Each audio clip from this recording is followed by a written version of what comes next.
And one of the things that have become sort of at the forefront of my mind over the last probably 2 to 3 years, especially when I think about what is it that I'm really passionate that I feel like is important to bring forward to share, and what is it that may provide support and clarification. And the thing that continued to come to my mind for a very long time is for us to really understand where we are in the evolution of humanity and Earth, where we are in time. And I say this because, especially right now, our lifetime, our children's lifetime, our grandchildren's lifetime, you know, really going forward, into the next century, it's going to be intense.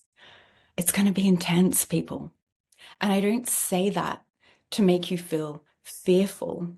It's not like there's not going to be any good things that are going to happen. There's going to be lots and lots of great things that are going to occur.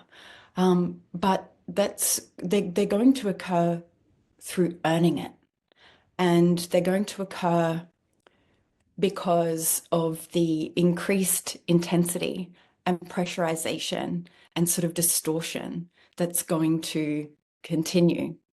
And when we don't understand, what's sort of going on, then we can feel really uncertain, very fearful. We can spiral, we shrink, we become deeply fearful. Like, it just gets incredibly unpleasant, and we make ourselves smaller as humans, and we disconnect from our deeper truth, our deeper essence of knowing, and we feel helpless and hopeless, and like everything is just beyond change. In fact, we probably go to the point where we see ourselves as the problem, or if it's not ourselves, then we most definitely see other as the problem.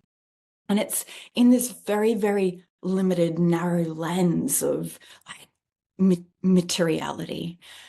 And so we look out at the world and we see all this chaos, and we see all this confusion, and we see all this change, and we're naturally worried. We're naturally worried, and we think, oh my gosh, it's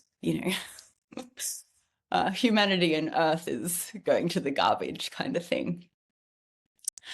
But when we are able to understand what is actually occurring at a sort of spiritual level, then it gives us the power to be able to center ourselves in ourselves, and to be able to work with ourselves appropriately, and then be able to interact with life and interact with events, whether it's just within the vicinity of your own life or whether it's out in the world, in a different manner. So that's what I want to kind of bring today, and I'm going to share it or give it to you through the perspective of sort of micro macro perspective, as in we'll explore it through the individual, and then we'll explore it through the collective of Earth, humanity's consciousness. I will go into, at some point, you're going to hear, just as preparation, I'm going to speak in esoteric Christian language, or I'm going to use Christian terms. And I want to just acknowledge if that causes discomfort within you, and to quite possibly expect it, because we have, as individuals and a collective, a lot of religious wounding, and that's all right. That's something that over time, I guess each individual has, the choice. And when I say over time, yes, your lifetime, but over a very long period of time, we're going to have to face and confront some of the woundings there. But I just want to let you know that I will be using that language, and you might notice you get discomfort, you want to reject it, something may happen within you. And if you're able to, if it feels okay for you, just be curious about it, just note it. And obviously, at any point in time, if none of this is right for you, just jump off. Like, it's all good. Like, Yeah, it's really important to respect what's true for you. And then lastly, I want to share that today will probably, a few things. Today's probably going to hurt your head. It's going to hurt your head a bit. It's going to feel like you're working for it. It's probably going to create way more questions than it will feel, maybe even answers or clarity. Hopefully, there will be clarity somehow in there, but it will promote a lot more questions as well. And hopefully, if it does, please, if you write it in the chat, I never know how to get questions and comments and things out of that. So if there is a question that lingers, please email it to me or send it to me on Instagram where I will like take note of it. Okay. Oh, and lastly, I'm terrible at also creating PDFs. There is an enormous amount of words. It's just how I work. And so today you're going to see my little face in the corner, but you're going to be just seeing lots of words. This is mostly so that I can also send you that PDF and you can go through and read through it afterwards as well. I'm kind of killing two birds with one stone. But yeah, let's get started. So I'm kind of I think I'm creating a bit of a series. I'm not entirely sure. I am entirely sure, but let's just roll with this. And this series is kind of going to be called Mysticism for a New Era, but there's going to be lots of deep dives throughout that will come under this kind of banner. Okay, so we're going to start by exploring, firstly, and welcome to all the words. Firstly, by exploring, just really taking a look at the dark night of the soul. Um, actually,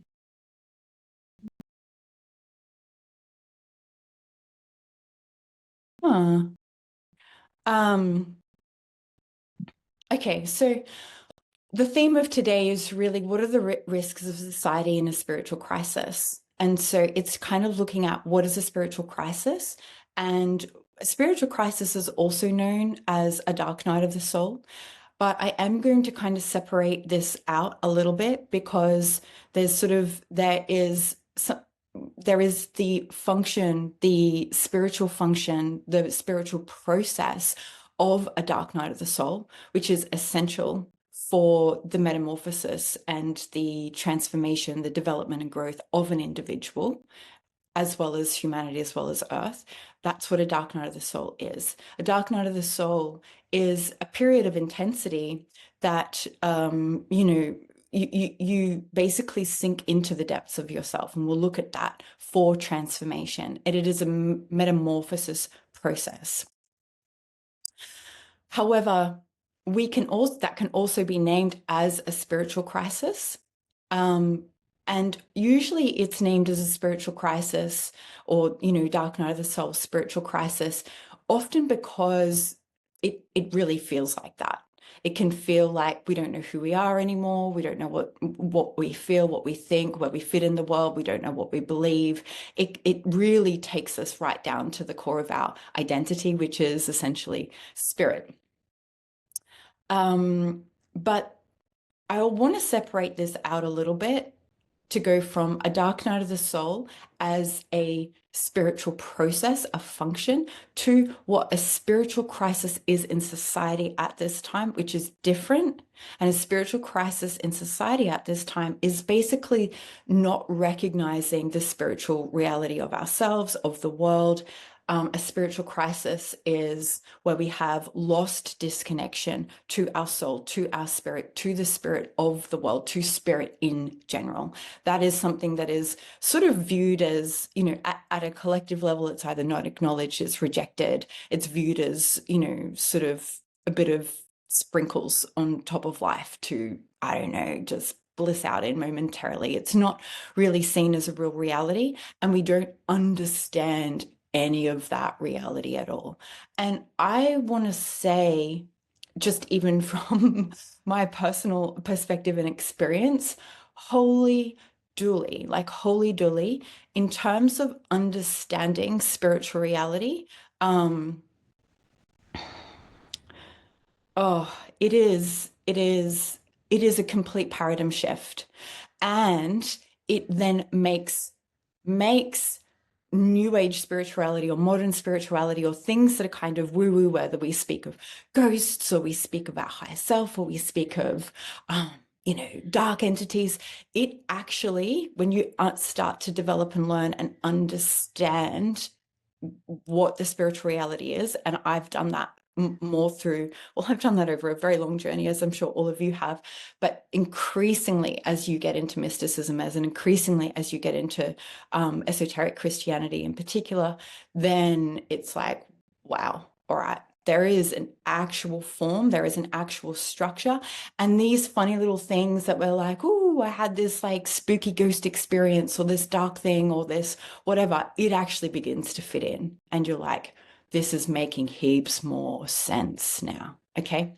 So I've skipped ahead as I always do, but let's firstly focus on what a dark night of the soul is for the individual and what the dark night of the soul looks like also for the collective or for Earth. And again, it's this there's going to be lots today that if you've got questions now, hopefully as we keep moving through, some of those will be answered over time. So stick with it if you're like, what? Okay. So a dark night of the soul for an individual is a transformational metamorphosis where you descend into the death of your old self to resurrect or to be reborn into a new form. This is that winter to spring process. Okay. It is a process that is unique to everybody while also having very, very distinct, identifiable attributes. This process for an individual reflects key astrological events within that individual's life. So there are going to be key things, key events because of your birth chart, because of your astrology that you may experience and another person doesn't, or that you may experience at a slightly different time to another person. Okay. And these things, and this is because your astrology, you have been birthed out of and through our cosmos. Through. You are in direct relationship with the planetary spheres. They are external organs. They make up a part of you. Yeah. You have What are you eating? Toast. You are receiving these impulses through your field, through the layers of your greater body that assist you in transforming. Okay. So that is a part of it. The process of a dark night of the soul for an individual also really keenly links into the process of the 7-year cycles, essentially. So the process over the course of your life, it assists you in having aspects of yourself awaken. It assists you in being able to identify and clarify deeper experiences, deeper themes, deeper missions, deeper purposes.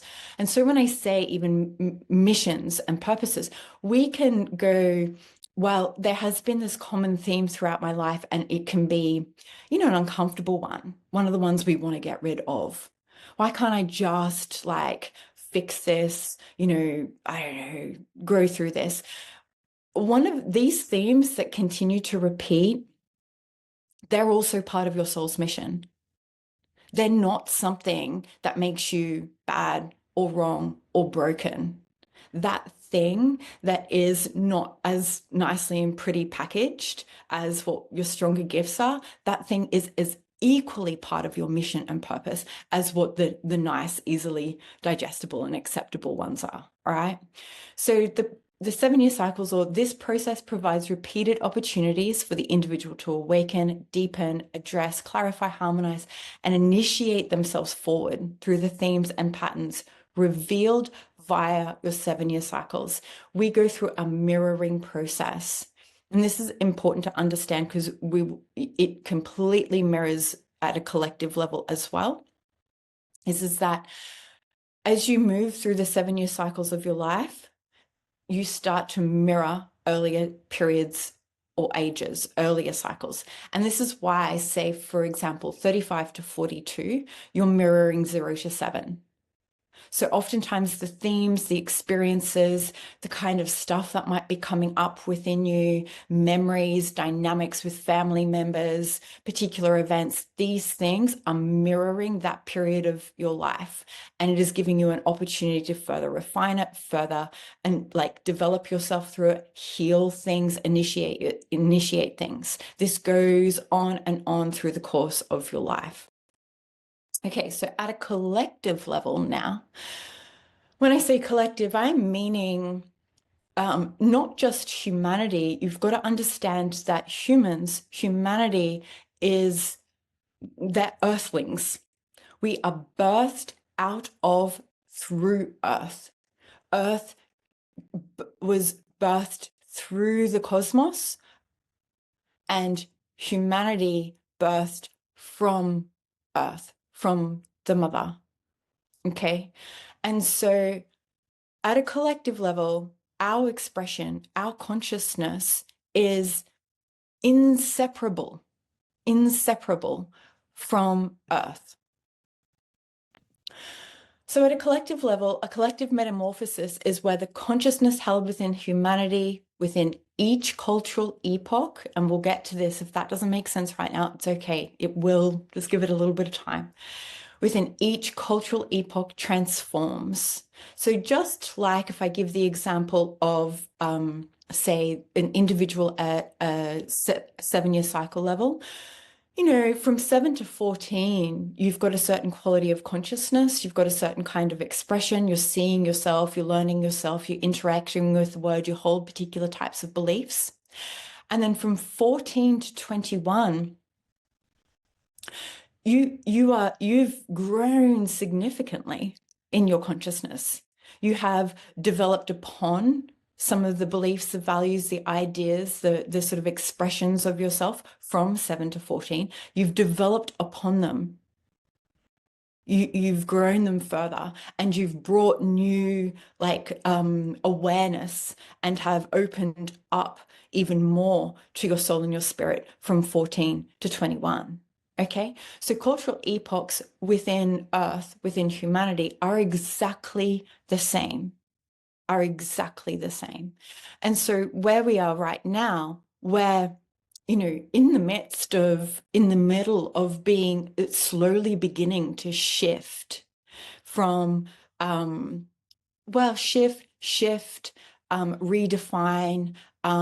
sort of evolve particular states of being within humanity, particular consciousnesses, particular spiritual, you know, impulses and awarenesses within Earth, within humanity. So a collective metamorphosis is where the consciousness held within humanity, within each cultural epoch, transforms, shedding old ways of thinking, feeling, creating, and expressing into more evolutionary, appropriate expressions. This process uniquely reflects astrological events because Earth and humanity is in direct relationship with the cosmos in a very spiritually intimate way. Earth and humanity are part of a much greater community of life than extends beyond the physical plane. We currently see everything very materialized. And yeah, we will get into that, probably not as much today because that's a lot in itself. But we look at the moon as a rock, and we see, you know, the sun as a great ball of fire, and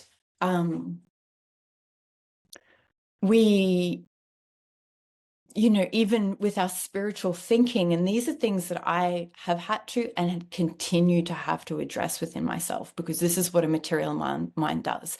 It sees everything then in terms of science or hertz, you know, frequency, and those things are not wrong. They're not wrong.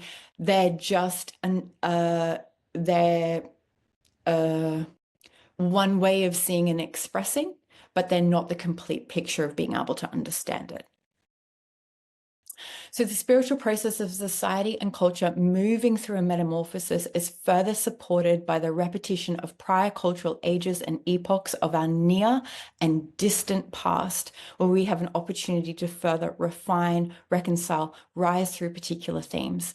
This is important right now at a collective level, especially for those of you that do, sense and feel very deeply. And we have been and are entering a time that feels like there is some sort of little alarm, alert, warning, bell slightly going off. Now, I'm not talking about like a more ego identified fear where we're looking at big changes in the world. There's that fear. Talking about something deeper that feels like this feels familiar.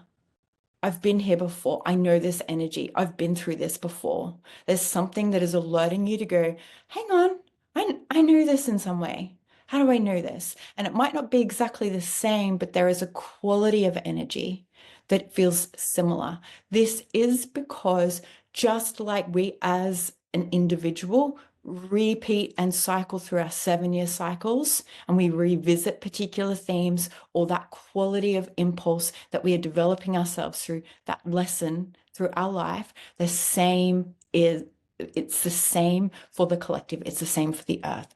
So, and again, why I think this is really important.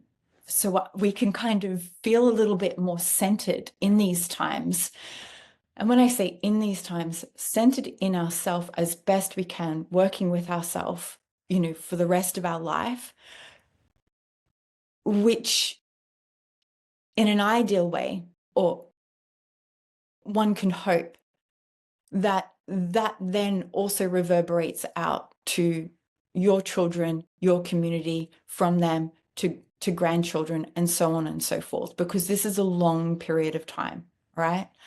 And when we can understand and be in the center of these things and see all these dynamics changing within the world, recognize these sort of new spiritual energies or these qualities that are arising within the collective that we can sense that we're like, this is familiar, then when we're in our center, we will know how to respond, and it will be different to probably what our fearful voice will be saying.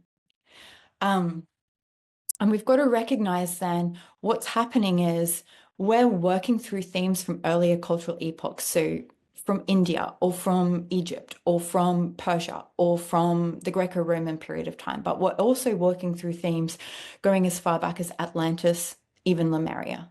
All right. And again, you're hearing me speak in a way that depending on where you sit, depending on how you feel, like, there just hasn't been enough appropriate spiritual education for us to, most people, not most people, but there are a lot of people out there, or we can grapple within ourselves around the reality of Atlantis or around the reality of Lemuria. And I get that. I totally get that. I remember one of my first, I was 23 and I had this in the most weirdest place. I was at a football game on a Friday night and I had this like and it was this full memory back to Lemuria. I didn't even know what Lemuria was at that time. Hadn't even heard of it. And so for many years, I was like, I know that was real. I know that memory was real because of basically this spiritual energy moving through me and how it was informing me. When you have a very powerful spiritual experience, even when your head wants to go, what? This is crazy. I'm making this up. Am I losing my mind? You cannot reconcile it with logic and the intellect. It doesn't matter. It will sit in you for years and years and years until you start to actually begin to go, okay, hang on. All right. So there's just so much that we feel fearful in the world because we don't know enough and we haven't yet connected to, and this is what this time is about now as well, opening up further our human history and Earth's history. And when we can start to do that, then things will make more sense. Okay, So a dark night of the soul at an individual level, it is a natural spiritual phenomenon that is essential for our personal evolution and spiritualization growth process. It's not something that you can control with your logic. I am sure we've all done it. I'm sure we've all done it. In fact, I still do it. And then I still have the awareness that I'm doing it. And then I'm like, oh my gosh, the ego is strong. Um, uh, you can't control it with your logic. When you recognize that there are shifts, and it starts very quietly, often starts before we even notice it, but at some point we start to notice it. At some point we start to recognize this is just, this is not right, this doesn't fit, and this doesn't fit, and this doesn't fit. And what is happening? These things in my life that I put so much work and effort and time into creating is no longer working, no longer resonating. These dynamics, like just things just stop fitting. And it is this crumbling away. And what we will do often is to go, hang on, try harder, lock in more, like latch onto it, stop it from dying. And what does it still do? It still dies. And the more you can grab onto it, the more basically even what you're holding onto, it will start to crumble. If you're not going to take that empowered step, basically life, God, spirit, whatever you wish to call it, it will take it away for you because it's no longer meant to be there. And this is because who you're transforming into, and literally your soul's and spirit's energetic, like sort of expression, patterning, it no longer has the qualities that is enabling for these, what you've created thus far, to continue. It just doesn't.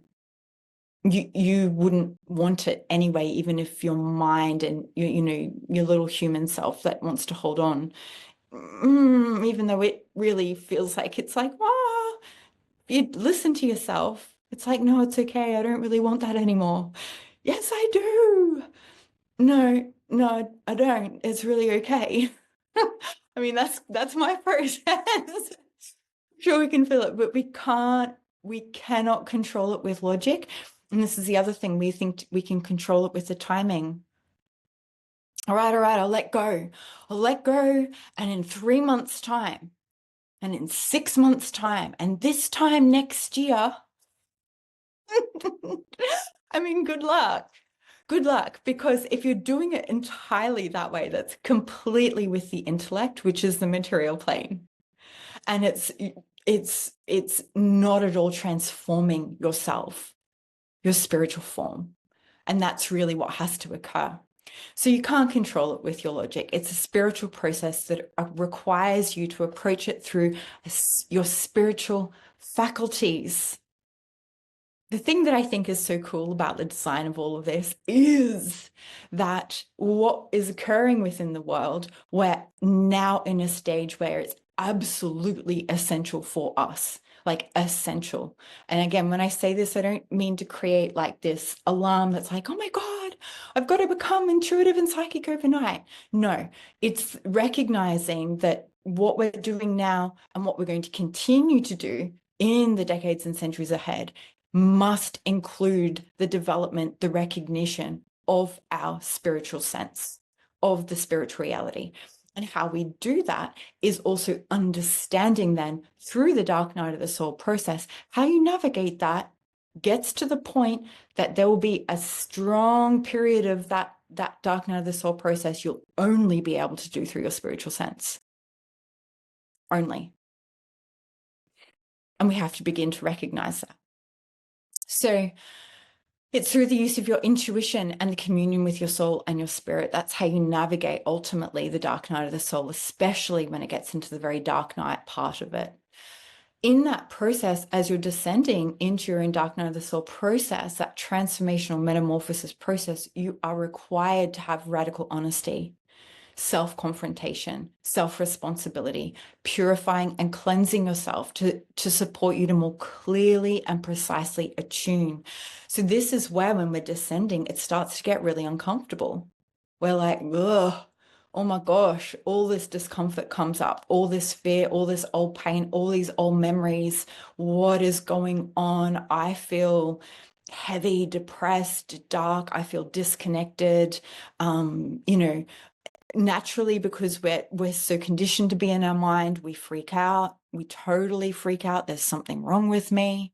Or we try to, push it back down and sort of gloss over it, that stuff. But it's essential.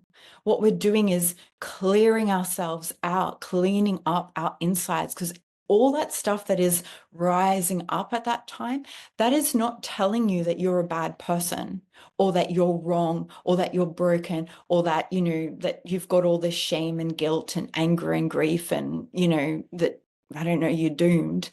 What is coming up is because of the higher spiritual light coming in, that again is connected to earth, it's connected to your soul and your spirit, it's connected to the cosmos, it's coming in. That creates a pressurization, okay? And that brings up all this stuff. And the stuff that comes up is not really an accurate reflection of you. It is now your past. It is now saying, clarify yourself through this. You're going to harmonize yourself more. You're going to extract the gold out of it. This is what initiates and refines you more, transforms you into the next expression.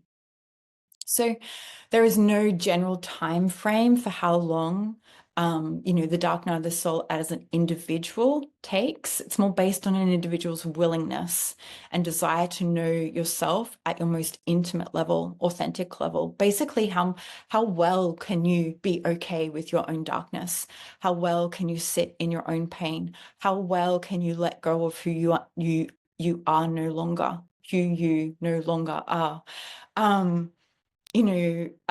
How well can you then deeply trust in that, tiny little spark of your soul, especially when you're in that dark night of the soul part. When it gets into that real dark part, it can feel like you are just entirely in darkness, and it might only feel like a tiny little pinprick of light. And it takes work and effort to focus on that. But that's again part of it, because we're being asked over and over again, what do you choose? What do you choose? What do you choose? You're going to choose to continue to place your focus on all of the darkness, all of what is wrong, all of what consumes you, or you're going to choose to go, yep, cool, there's a bit of work here. Place my focus on this point of light within me and allow that, develop that to illuminate so I can know what to do with what is coming up. When I say that there's no general time frame, again, this is also reflective of an individual. So again, what your birth chart reflects as well. So we all go through different transits. There are key, obviously, astrological events that we all go through over the course of our life, which is by design. But we also have unique ones as well. And so the combination of the two, again, mostly linked to our willingness. And our willingness also means how willing we are to disrupt and change our thinking, disrupt and change how we perceive ourselves and how we perceive life, disrupt and change the beliefs we hold, the conditioning that we hold, what we've inherited from our family, from culture. Willingness also requires, like in terms of transformation, that. All right, so at a collective or earth level, human and earth level, it's also a natural spiritual phenomenon, and it's rhythmic, divinely ordered in nature. Absolutely rhythmic and divinely ordered. It's not by mistake. The chaos that we're seeing in the world at the moment, and the intensity and the great change and the expansion that we're going to see in the decades and centuries to come, is not by mistake. It's not at all. You can really feel rest assured in that. It is, however, up to us to kind of know what to do with it and to know how to work with it. And that is going to require us to move to rise into embracing our spiritual truth, or the spiritual reality. So we're at a time in humanity's development where we are required to actively sense and perceive the spiritual impulses, beings, and rhythms presenting at this time in a more conscious and intentional manner. So where I said earlier, where if you are an individual that feels like, gosh, I feel like the energy that we're entering into, on Earth, it feels somewhat familiar. Bingo, you're recognizing an impulse. You're recognizing a previous, earlier expression we've already moved through. It is a repeat of a rhythm. Okay. And it's just to acknowledge that. The more that we call ourselves crazy or basically, abandon ourselves when we can repeatedly feel this deep in our bones, it's not helpful. It's not helpful. It's good, most definitely, to, have a sense of questioning. Okay. Spirituality can get really crazy. Religion can get really crazy when it's like, just super hard line and a person doesn't check themselves. Okay, it gets crazy. But when you notice it, acknowledge it at the very least. So as humanity is moving through all of this allows us to discern. So as we can identify and notice the spiritual impulses, the repeated rhythms, the themes, we can sort of start to identify things. This allows us to be able to discern the dynamics at play and make choices, aligned choices about the evolutionary direction we're heading in. Right now, humanity, I think, and like, obviously this is sort of my perspective, just from observation, hence even why I want to share what I'm sharing today, is I think that we're really lost. We don't have a vision for ourselves, and we don't have a vision for ourselves because we're disconnected from ourselves. And I think that what I've just stated is a part of the process. It's like when we go into our individual, our dark night of the soul, we get really lost. We get really disconnected. We no longer know who we are. We don't know who we're becoming. We don't know have a vision for ourselves in our life. There is no direction. So this is mirrored here at the same time. Um, um, as a collective, but it's okay that we don't know that right now. But I think that it is wise to just notice it and be then discerning and observational around what is being offered to us around this is the direction of humanity. And so, yeah, just observe what that is. This is where we're heading. This is where we're evolving to. Just observe what's being offered to us. Okay. So in order to do this, so I keep going off on little segments. I hope I'm making sense and you're able to follow along. But following on, we are at a time in humanity's development where we're required to actively sense and perceive the spiritual impulses, beings, and rhythms presenting at this time in a more conscious and intentional way. This allows us to discern the dynamics at play so we can make these aligned choices around our evolutionary direction. In order to do this, we have to confront many things. And again, please understand, firstly, consciousness develops really slowly at a collective level. In our minds anyway. Okay, it is not to have the expectation at all. It would be really detrimental to yourself, detrimental to others, detrimental to how you relate to the world if you have this expectation that in your lifetime we're going to transcend up to new earth. We are not, people. Zero chance. Big fat zero. That doesn't mean that we're not creating that. We are. It just takes a long time because we're actually doing really massive things and we're having to work through it, not only within ourselves, but as a collective being, as a great earth being. This is a big process. We are entirely supported to be able to do it entirely, but it's to not have the expectation or this even fantasy or delusion that, this is to happen in this lifetime, and then create division when you see another person out there, an individual, a group, that is like, boo, you're not aware, you're not developing, you're not growing. You create this crazy division, and then you place yourself in a state of superiority. I mean, all of this is stuff that we're working through, but we have to recognize at a collective level, this is going to take time, and how you can feel empowered in it is simply by engaging with it through and in yourself. Through and in yourself. And as you do that within yourself, it feels good. And it shifts how you see everything in the world. It shifts how you relate to others. And that feels good. And you just feel good. And all of that is like then contributing. Okay. So we've got to address, very much so, confront and address and really understand our materialized mind and our worldview.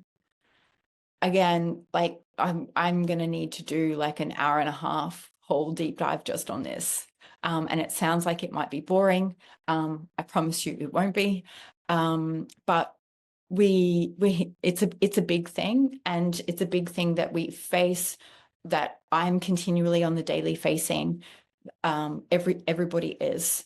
And we have to get our heads around it a little bit more. We're going to have to confront our relationship with religion and spirituality. One of the things that we're going to see in a very, very significant way, really, again, over the decades and centuries ahead. So even in our next lifetimes, we're going to see a very, very, very significant shift in religion and spirituality. Yeah, that's going to actually increasingly also link into science, as well. But we're going to have to, it's transforming. We're also going to have to confront humanity's and Earth's history. Even just as an example, the pyramids and the new discovery under the pyramid. Even if you're to look at all of the huge megalithic structures, Göbekli Tepe, I think, has had some more recent, discoveries. Everything is getting older, dating back to, we've got all this science and this archaeology, but it is still through the lens of a very materialized or scientific mind that doesn't at all account for the metamorphosis, or I wanted to say metamorphical, but I'm pretty sure it's not a word, journey of Earth and humanity, right? So they're sort of still trying to understand these great big megaliths through a very limited material lens, whereas these sites were created in an entirely different way and had an entirely different function than what we've historically named them to be and do. And this is only going to reveal more. And this is because sites like this link back to our earlier history of Atlantis and Lemuria. Okay. So we're going to start confronting all these things. It's going to feel like, for many of us, like a relief. Oh my gosh, I always knew this. Oh my gosh, this is making more sense. Oh my gosh, I'm returning to my own truth, my own memories, my own experiences that are held within me. This is part of what will open us up more to ourself, to our own greater memory, which is part of our spiritualization process. Okay. All right, people. We are definitely not going to get this all done today. This will definitely be a two-part. Look, let me just say that it is my love for you and this deep desire to just want to bring you the absolute best richness, goodness. Probably is not really helpful in the sense that it's probably very overwhelming also, but I'm like, oh, I just love you so much. I want to kiss you all over. Give you all the goodness. Okay.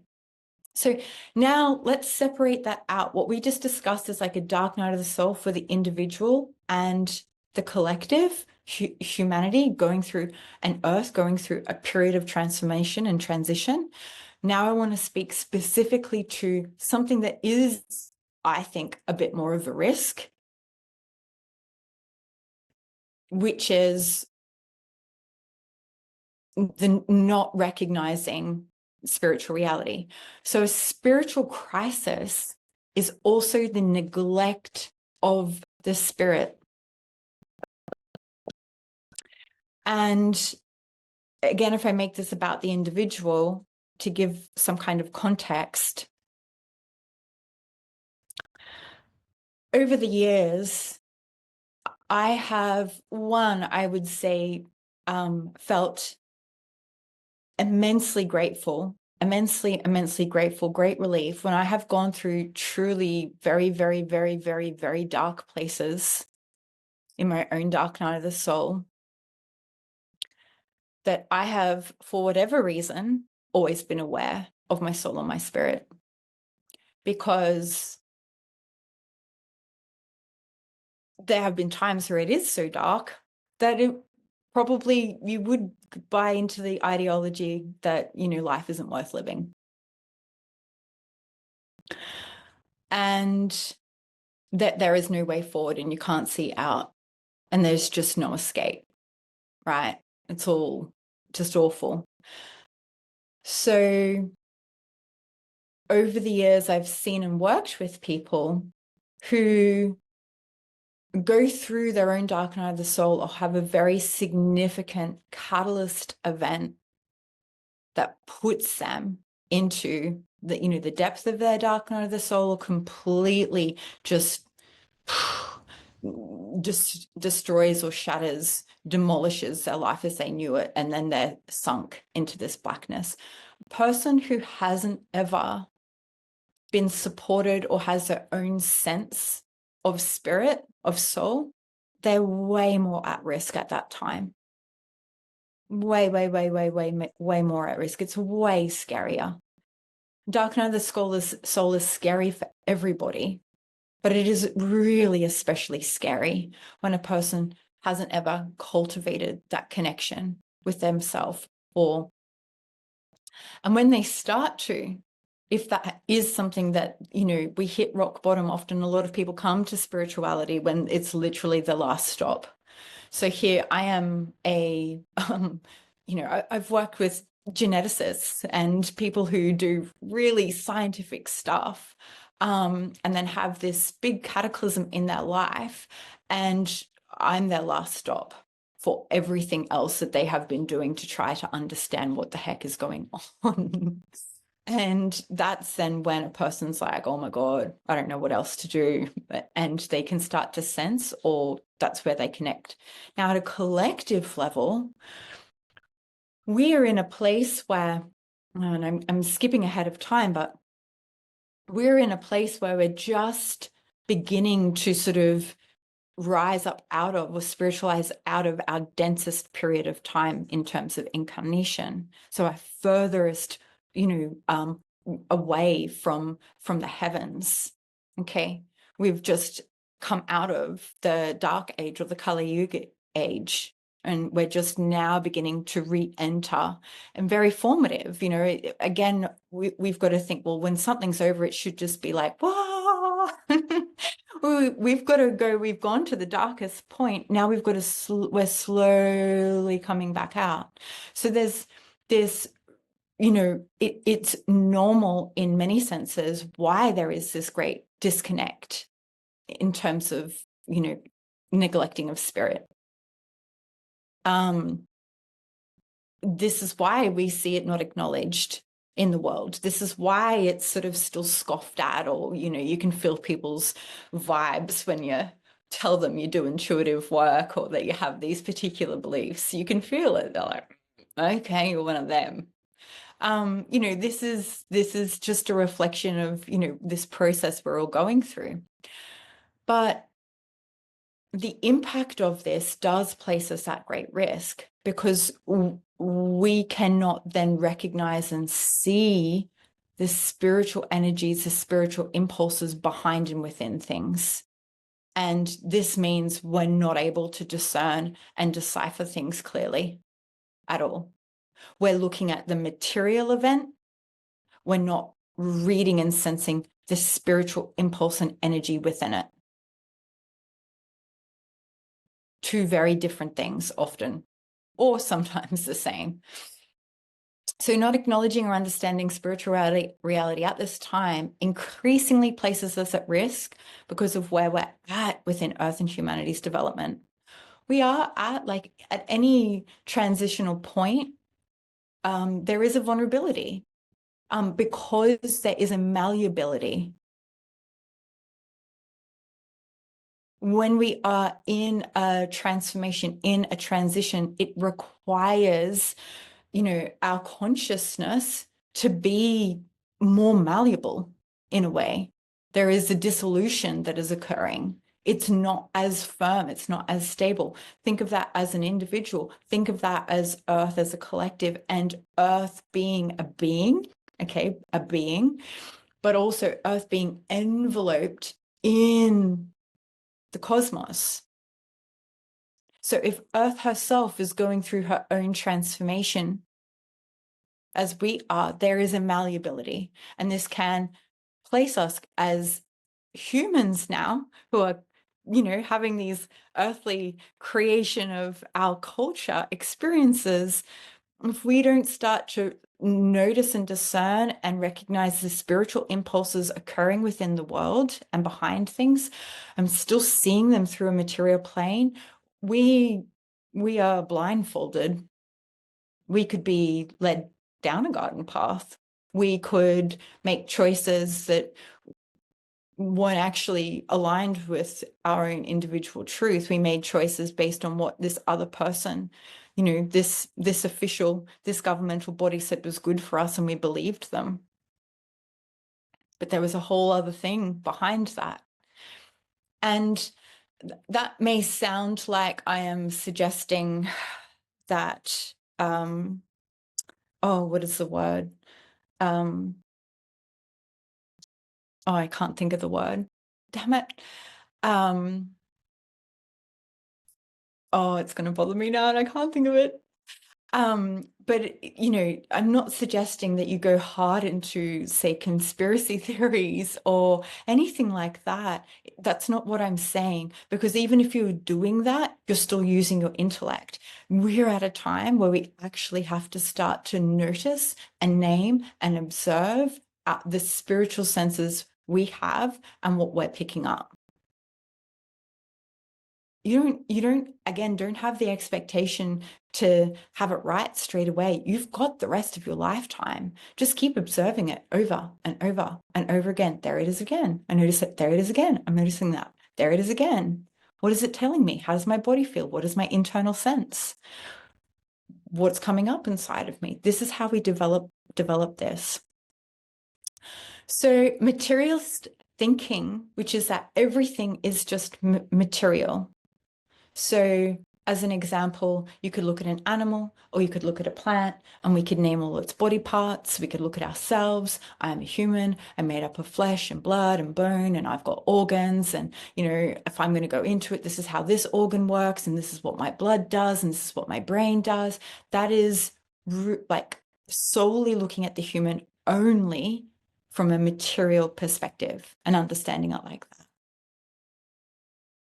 When we move into understanding something at a spiritual level, we recognize that, yes, we've got physicality, that there is, say, in our anatomy, body, organs, it has these functions. We can understand its biological processes. We can go right down into the sort of science of it all. And that's important. All of that is important. Okay. But it's not just that. That is not going to evolve us, because all that will continue to do is go into more science and more science and more science, which goes into technology, which goes into machinism, advanced technology. And that is not really our evolution. Okay. So the other thing, that when we're seeing everything only from a material perspective, and again, like, I've got to go into this in great depth, so I'm trying to give small examples so you can know what I'm meaning by it. But it's say even looking at history or looking at time very linearly.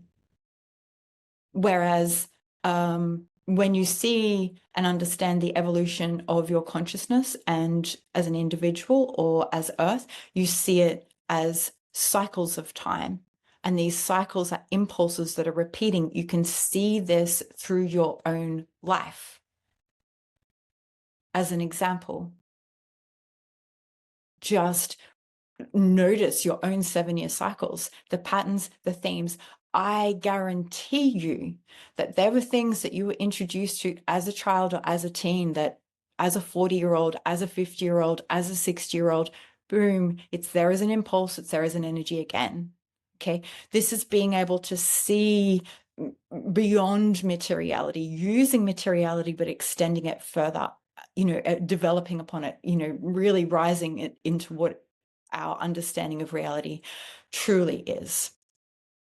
But when we see things purely and solely through a material lens, through the mind, through the intellect, okay, very head, it actually informs our spiritual bodies, and our spiritual bodies inform our thinking, and our thinking informs our spiritual bodies, and our spiritual bodies inform our thinking. And it just creates this big kind of loop.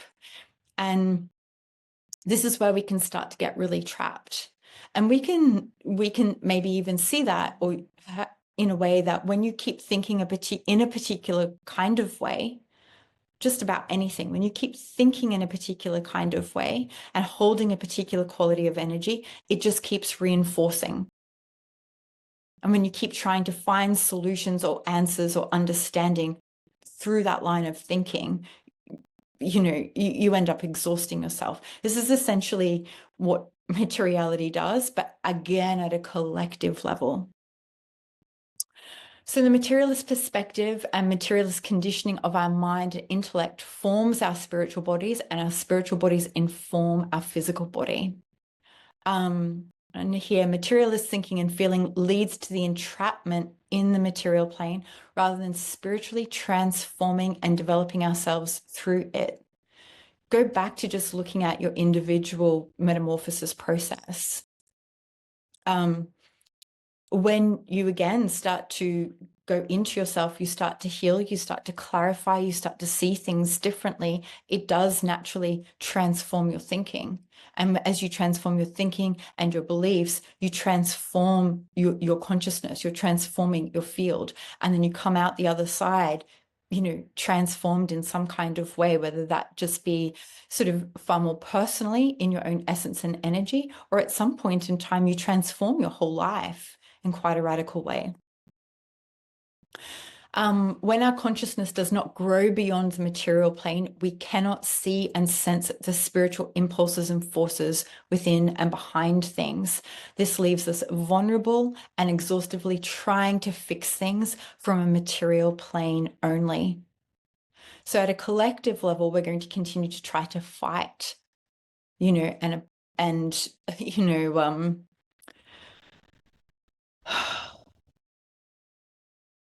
when we relate to the world solely through an external manner, so everything that we see out there informs and tells us really who we are and what we should be doing. And this all creates a lot of fear, especially the impulses that are coming, the great change we can feel. This then, disconnects us. We then are using our own material mind, a limited perspective, and we're trying to find solution within a much smaller scope and range. Okay, if we are disconnected spiritually, we don't experientially understand the essential nature, values, and purposes of spiritual initiation and spirituality as an organic evolutionary function within society. So spirituality ultimately is a function. It is a transformational function. And spirituality also evolves with Earth and with humanity. So the spirituality that we had, 500 years ago, 2,000 years ago, 10,000 years ago, the spirituality that we had in earlier times is not the spirituality we have now. And spirituality will continue to evolve reflective of where we are evolving to as well. So, yeah, if we are disconnected spiritually, ultimately what that creates at a collective level is stagnation, confusion, and potentially regression. And again, we can see this individually. When we are in a period of a dark night of the soul, we sense that we're moving into it and we are disconnected from ourselves. We become stagnant, and not stagnant as in quiet and needing to slow down. There is a difference. There is a difference between quietening down and needing to slow down as part when you're listening to your own process of transformation. Stagnancy is, a totally different quality of energy again. And from that stagnancy, then we get, it's like inertia. There's then confusion. And if we stay there for too long, we begin to regress within ourselves. Same thing can happen collectively. So, reflective questions. What are the risks we face? And these are just food for thought kinds of things. What are the risks we face if we continue to advance forward as individuals, as a society, without spiritual knowledge or embodied spiritual development, or without just spiritual connection? And so I'm not saying this from the perspective that's like culty and everybody must be spiritual right now. No, I'm not saying it from that perspective. But again, just like food for thought, like really, who are we as humans? Who are we? We are at a time, and not just right now in 2025, again, over the next decades and centuries, we are at a period of time where we are essentially asking ourselves deep down, who are we? Who are we as humans? What makes us human? And who are we if we have a soul and spirit? What does that mean? How does that connect us? What do we do with that? But also, who are we if we believe we don't? And what does that mean? What do we do then? How do we behave then? How do we act? What are our values then? So, what is the value we personally and collective place upon spirituality and its role in life? This is over time something that will increasingly be addressed, will increasingly transform. Again, spirituality and religion, there's just a lot of wounding and a lot of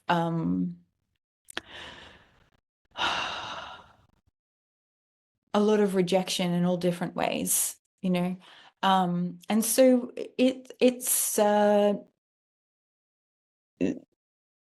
it's we can look at spirituality and religion with a lot of hesitancy and a lot of skepticism. And I think that that's okay. I don't think that that's wrong. But really looking at what is its role? What is its purpose? What and who are we as humans without spiritual connection? And then also what might we be risking if we continue to stay so skeptical or so wounded and jaded, And this is our individual work, okay? I share this and put this out there all as food for thought, and for each person to, explore themselves and know themselves and sense themselves and choose what's right. It's not around me saying, this is the right ideology or thing to believe. I don't think that. I will share from the perspective that is true for me, and you guys can choose to engage or not. But it's also, I really understand that an individual goes through their own spiritual development and journey. And so, a person may dedicate their life to say, Buddhist philosophies and principles that wouldn't traditionally be, that's very different to, say, a Christian perspective or an esoteric Christian perspective. But also that truth is on point for that individual, for where they're at, for what they're developing within their own soul and spirit. That doesn't make them wrong. They're on point with themselves until they're then not. Does that make sense? And it is to be able to have a respectfulness around your own truth and your own journey, to have a respectfulness in regards to how it may shift, change, and evolve, and a respectfulness when engaging with other people's beliefs and ideas and truths. It is okay to disagree, but it doesn't mean that you shame. And your disagreements can just be, I believe, like, this is beautiful for you, and I value and respect that for you, but that is not what I choose. Oops. Okay. So, gosh, guys, we've kind of discovered this, talked about this a lot, so we'll just run through it really quickly. Individual attributes of a dark night of the soul: intense emotional and psychological suffering, emptiness, numbness, despair, hopelessness, helplessness, inwardly rising pain, and external life slowly collapsing and decaying. You feel weighted, heavy, inwardly dry, brittle, dull, okay? Also, qualities of a dark night of the soul: sludgy, discordant, lifeless. I personally find descriptive words really helpful when you can name it, because it also connects you to the quality of the energy or the impulse that you're feeling. And when you can connect to the quality of the energy that you're feeling, you're going to also connect with what is behind it. So guilt often is a very tar-like, sludgy energy. All right? Grief has a different quality again. Anger has a different quality again. And it's not just then one quality, they're kind of like a color. So the color pink, there's a whole spectrum of tones of pink, okay? A quality of energy, say like sludgy, when you start to tune into the emotion that is behind it, that will come up, that will have its own like sort of spectrum, if that makes sense as well. And so that is an example of you sensing, using your spiritual senses to be in tune with yourself, to read yourself, to be able to notice and name the impulse or qualities of energy. And as you develop that through your own process of life, you then start to be able to utilize that same skill out in the world. Exactly the same. Okay, you can feel an internal and external pressurization. Like I said, there is this like bearing down. You start to feel really pressurized on the inside. Feel very intense. And in that point in time, you're sort of taken into this blackness, into this darkness, in this void. There is this drawing down, a weightedness and a heaviness. And you feeling this pressure, and that is because of basically the spiritual impulses, the rays of light, the astrology, all of the different things, your spirit emanating. It is creating this pressurization that is making you feel that level of sort of intensity. Experience depression, anxiety, or a pendulum swing between the two, a loss of hope, faith, belief, self-belief, self-trust. These things are normal and part of that dark night of the soul process. There's an existential questioning, an increased fear and uncertainty. Often we move into coping mechanisms, which are distraction, avoidance, denial, pleasure, escapism, and all the different ways in which they turn up. There is a sense of directionless, loss of meaning, purpose, and hope. All right, so let's summarize potentially what a collective dark night of the soul is, people. How do I move this? Yeah. So humanity increasingly feeling disconnected from themselves, from others, from God, a growing sense of collective hopelessness, meaninglessness as a general societal mood, a growing sense of collective despair, helplessness, and apathy, a decay, a crumbling, a distortion, or extremism within governing structures, confusion and overwhelm in regards to collective direction, a low lying or a more prominent sense of existential dread, existential fear, dilution, distortion, disconnection from morals and values that traditionally provided a sense of purpose, community, inner fulfillment, spiritual connection, excessiveness or increasing of hedonism, leading to the deterioration of ethics, morals, and values. Basically, when you start to see a culture beginning to transform, it will move into its extremes.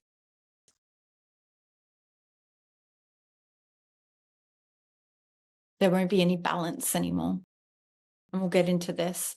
Difficulty in distinguishing between right and wrong due to conflicting or shifting sociocultural values. Identity crisis of humanity, difficulty in being able to have a strong conviction in the sacred value of humanity and why we matter, and a sense of humanity's role, mission, and vision upon Earth. All right, how are you all feeling? Let me check at the time. Now, I'm going to skip through these because I feel like I've covered a lot of this. I really go into sort of like the energetics or the spiritual qualities. Many of you have heard me speak on this before. But let me just run through and have a quick look.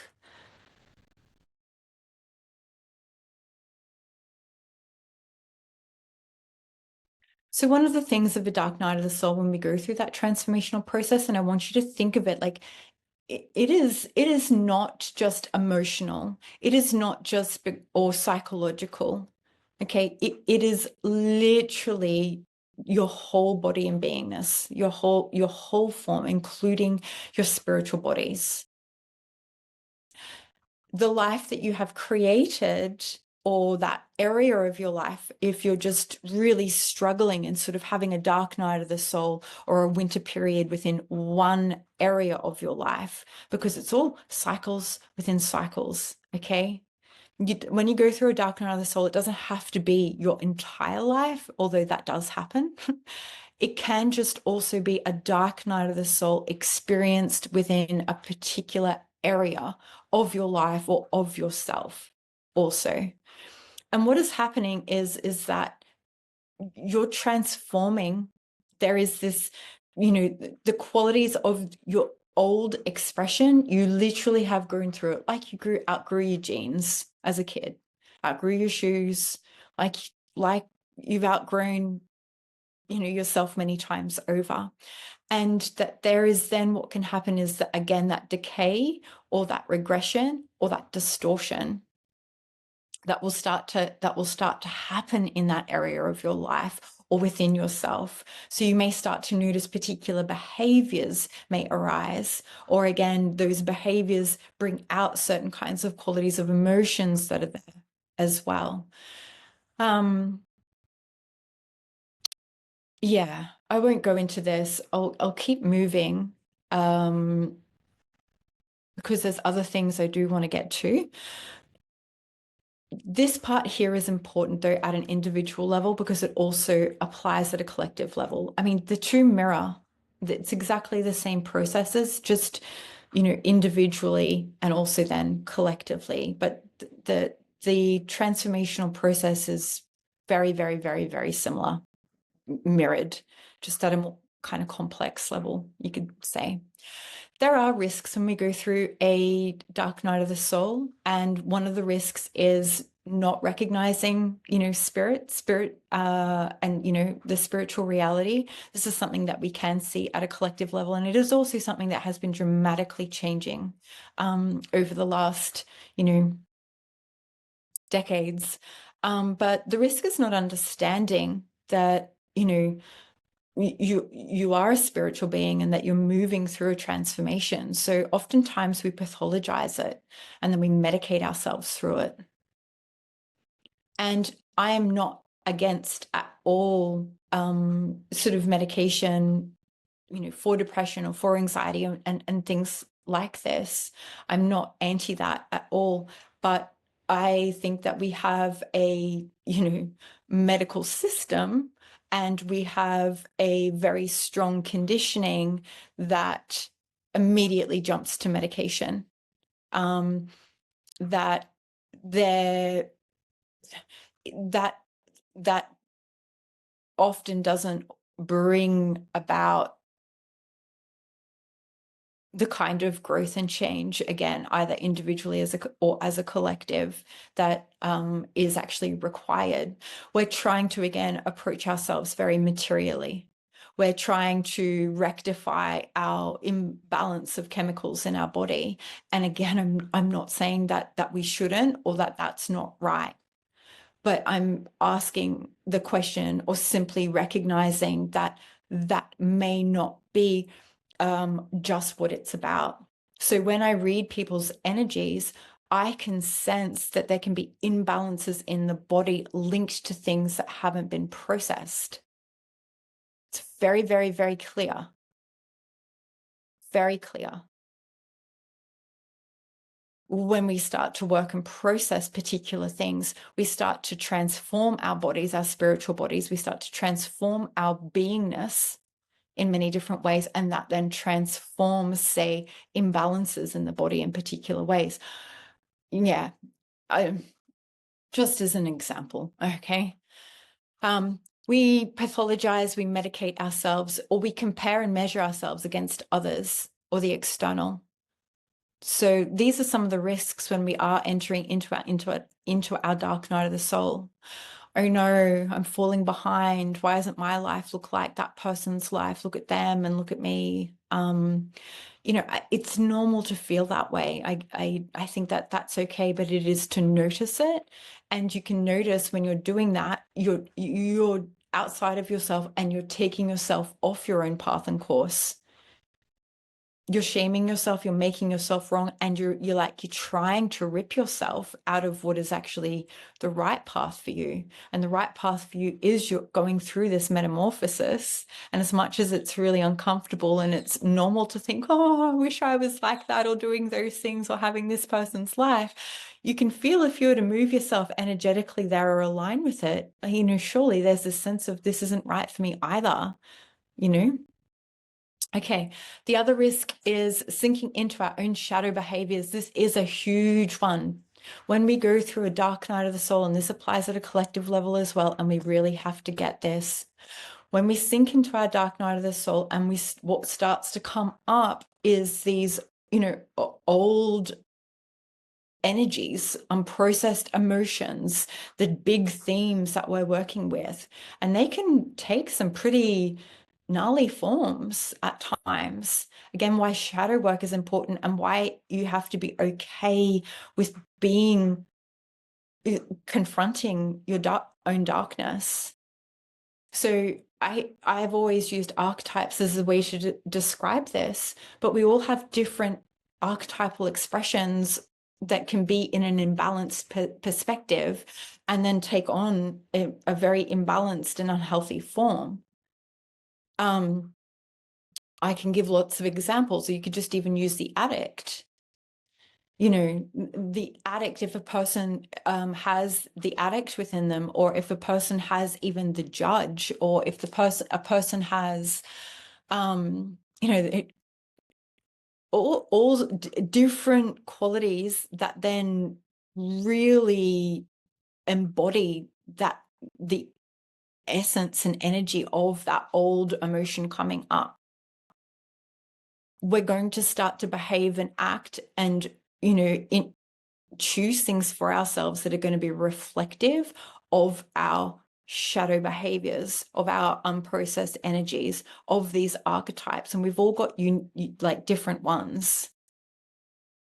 So the risk of sinking into shadow behaviors, qualities of emotional states, or imbalanced archetypal expressions that may be luciferic or Ahrimanic in nature, that are held within the lower bodies that are ready to be purified.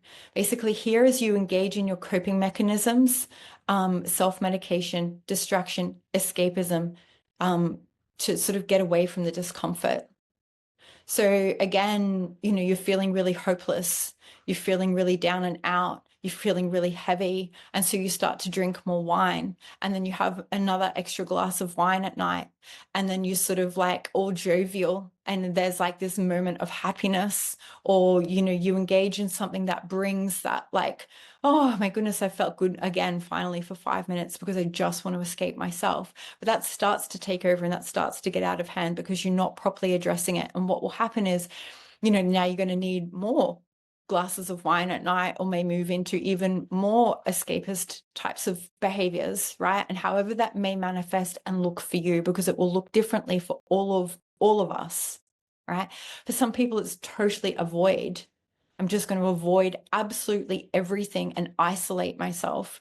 And, that self-isolation then moves into, a deep immobility. Okay, this happens at a collective level as well. So humanity at a collective level, when things are starting to get really intense, we're going to want to escape more. And what will come up out of us is these like parts of ourselves that are just like, man, check me out of here. Check me out. Let me just scroll all day to watch 2-second reels and get like dopamine. I'm just burning through my own chemicals. That doesn't even get this high for me anymore.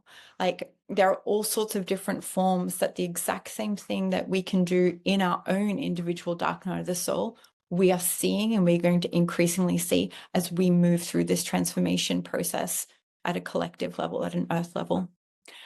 So the other thing too, lastly, in a dark night of the soul as an individual, is we're very impressionable. We're very, very impressionable. And say, as a mother, let's say, or as a person who very much cares for a friend or a family member, however it is, if you see your friend and you know that they're going through a dark night of the soul, they've had a big life change, something has ended, they're going through a transformation, child, friend, whatever it is.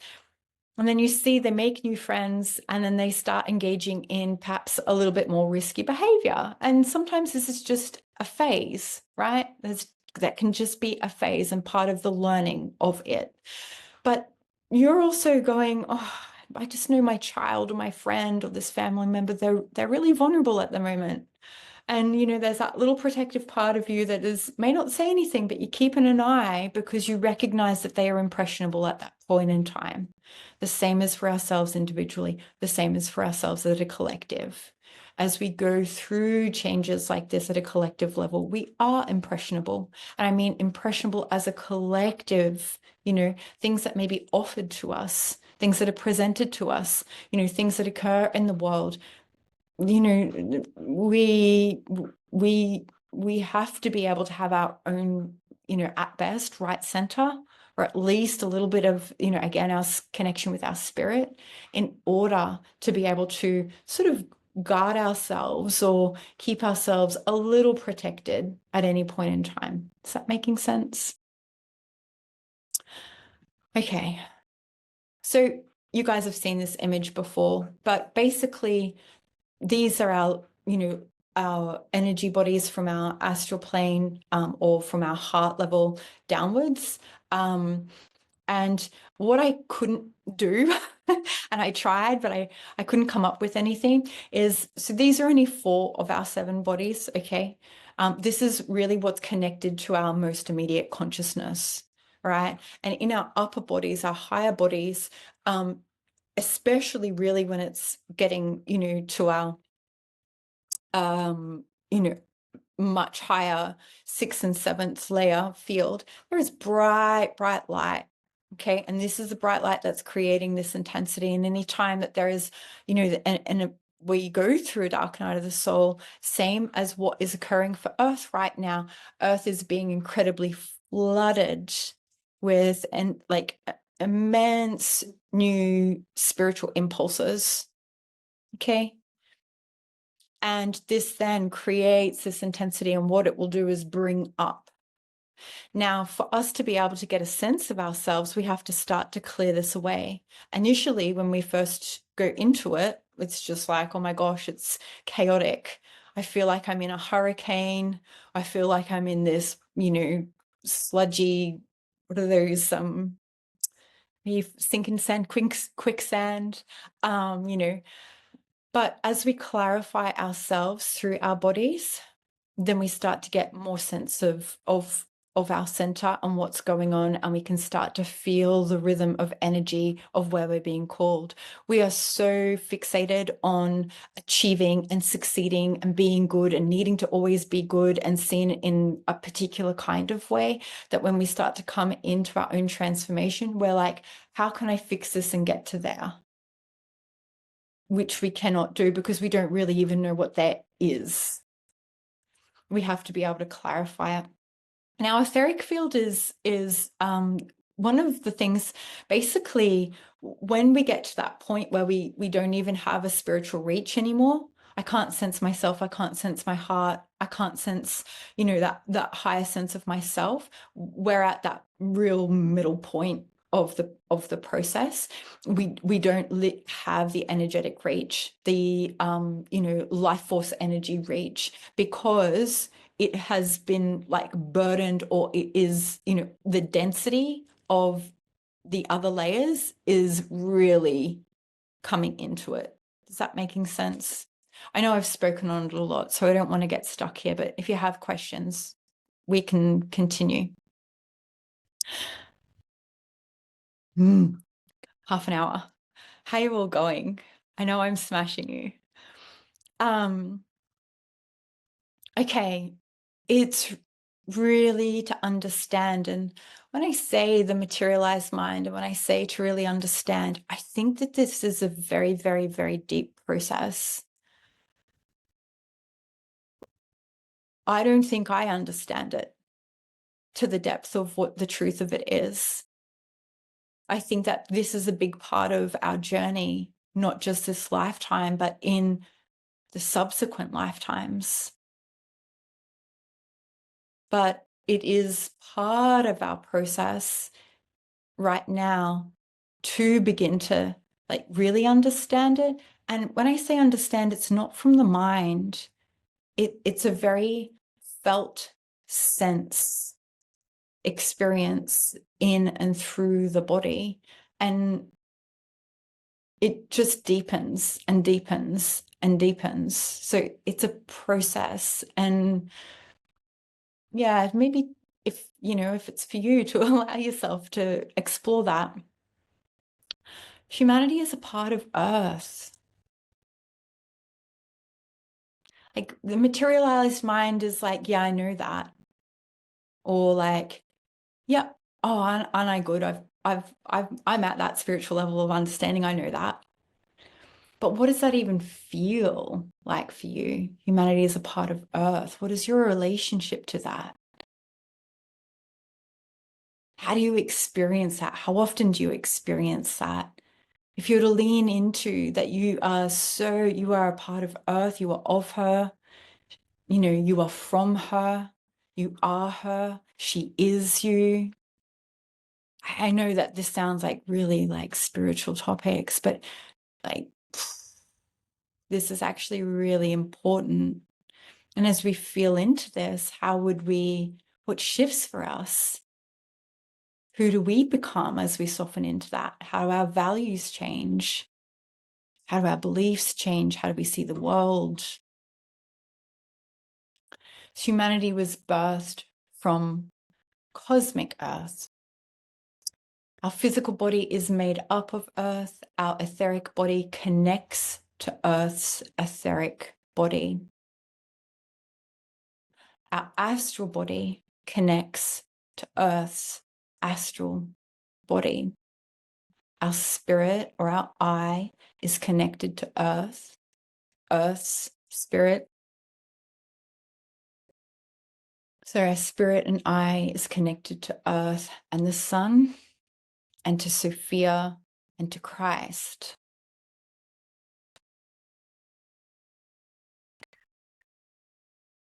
Here, you may have got the little like, oh, hit. Oh, that word. Oh, I get it. I totally get it.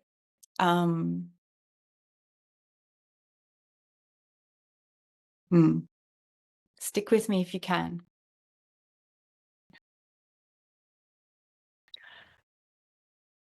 There are certain mystery groups, occult orders, and brotherhoods that either conduct themselves in moral or immoral ways in order to move humanity and the culture forward. These lineages have existed from Lemurian times till now, and there are spiritual beings who are connected to these groups as well. So this is, again, give yourself time, especially if you are curious about what I'm sharing today and in continuing on with my work. If you are curious, I want to say that it can take a little bit of time and it kind of scrambles your brain and perspective. It's basically a great sort of relearning in so many ways that will happen individually and uniquely to you. But if you came or attend to the higher self deep dive I did earlier, if you want to rewatch that, I would suggest it, because a lot of these things, I really wanted to do this one directly after that higher self deep dive, but life just got a bit wild and crazy for me. And so now there's been a big gap. But when you understand, or what I introduced there is how we understand in sort of esoteric Christianity or in mysticism, and what was the case way back in and through Lemuria and Atlantis, and also in our post-Atlantean epoch in different cultures, and it is still going on. It's still the same. It's just how it works, is that there is this hierarchy. As I've pointed out in my other courses and things that I've done in earlier years, where we've got the earthly kingdom, which is the mineral kingdom, the plant kingdom, the animal kingdom, and the human, is that the human we have. So hang on, the mineral kingdom, which is material matter, which is sort of the physical layer, it's minerals, the mineralization. And we are, as a human, made up entirely of the matter of earth, of the minerals. Okay, plants have a mineral body and an etheric body. Okay, animals have a physical body, a mineral body, a etheric body, and an astral body. And humans have a physical body, mineral body, a etheric and astral, and we have a spirit. Okay, this is what enables us to be able to communicate with the kingdoms of life. All right, but the kingdoms don't just stop here on earth. The kingdoms then move up to the heavens, and so then humans are in this center point, or the bridge point between the earthly world and the heavenly world. Okay, and so when I say here that these different occult orders, and they have since back Lemuria, Atlantis, all through post-Atlantis, it's not just like a group of goodies and a group of baddies, as solely that are plotting against us like that. They're also, and have always been, communing with the heavenly world and the great beings within the spiritual plane, within the spiritual world, within the heavenly world. Always. And so this is this extension. This is like Jacob's ladder. So this is where we have to start to change, or where we find our worldview begins to shift. And it can be a little bit like of hard work in a way. It can feel a bit, it's very fun and like, oh my gosh, more things make sense, and this is making sense, and this is making sense. No doubt your own individual experiences, spiritual and mystical experiences, the more that you understand this, will be like, oh my goodness, this is actually click. I get what that experience was about more. You can receive more from it. So the occult orders of the right-hand path are working with spiritual forces of light, Christ and the beings associated with Christ and the Trinity. Now, we think when we hear Christ, and I get it, we think immediately dogmatic religion, or we think religion, and we think everything that has come with that. You might think of your childhood, you might think of the people that you know, you might think of this very limited perception, you might think of, like, I totally get it. The thing with esoteric Christianity is it really looks at, you know, they're spiritual beings associated with planetary spheres. We could look at it like that. The Christ being is the sun being, the great spirit of the sun. Yeah, I won't dive into this too deeply right now, but just hang with me on all of these things if you can. The people in the lineages of the right-hand path understand the mirroring and repetition of the themes and events of the past consciousness. So everything that we've spoken about, the repeating themes, the mirroring development of consciousness, the materialization or coming down into the densest part, which is, where we've been, Earth, and we are now moving into a spiritualization process and rising back up. Like, this stuff has been tracked for forever. These, groups and these, mystery groups, they are high initiates and high priests and high magicians, and they were working with spiritual beings and spiritual impulses of the heavens. Earth is enveloped in the heavens. And yeah, this is old knowledge that is very precise. So the cult orders of the left-hand path are working with the spiritual forces of darkness, the Antichrist, and the fallen beings who are aligned with Antichrist impulses. They also understand the mirroring repetition. They understand basically the evolution of the human, the evolution of consciousness.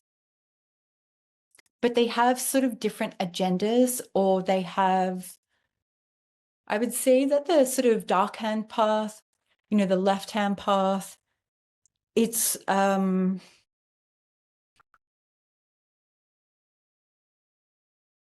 distortion. It's not even like, they just, it's a distortion. Yeah.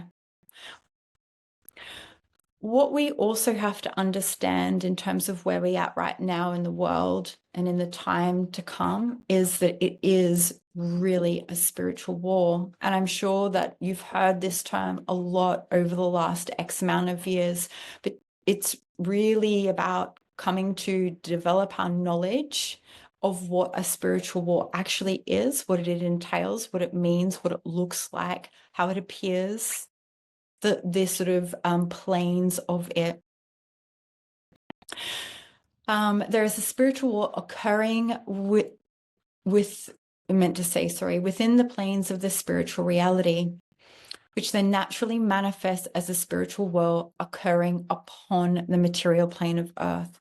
So in the heavens like planes, we can say dimensions. I'll get to an image, and I have spoken about this before, but there are different and very real beings, okay? And these beings are also, there's qualities of like consciousness or like impulses as well. There's like, we'll get into this. But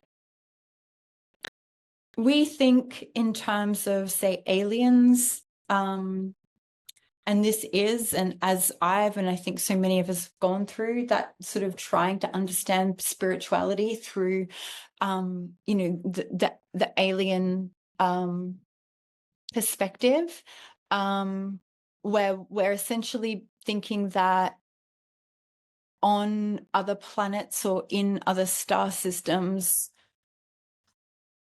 there are beings that are doing exactly what we're doing here on Earth. And I'm not necessarily writing that off as possible, but when we understand our own reincarnational process, our own like death and rebirth process, so of which esoteric Christianity recognizes reincarnation. It recognizes many things that traditional Christianity or religions do not.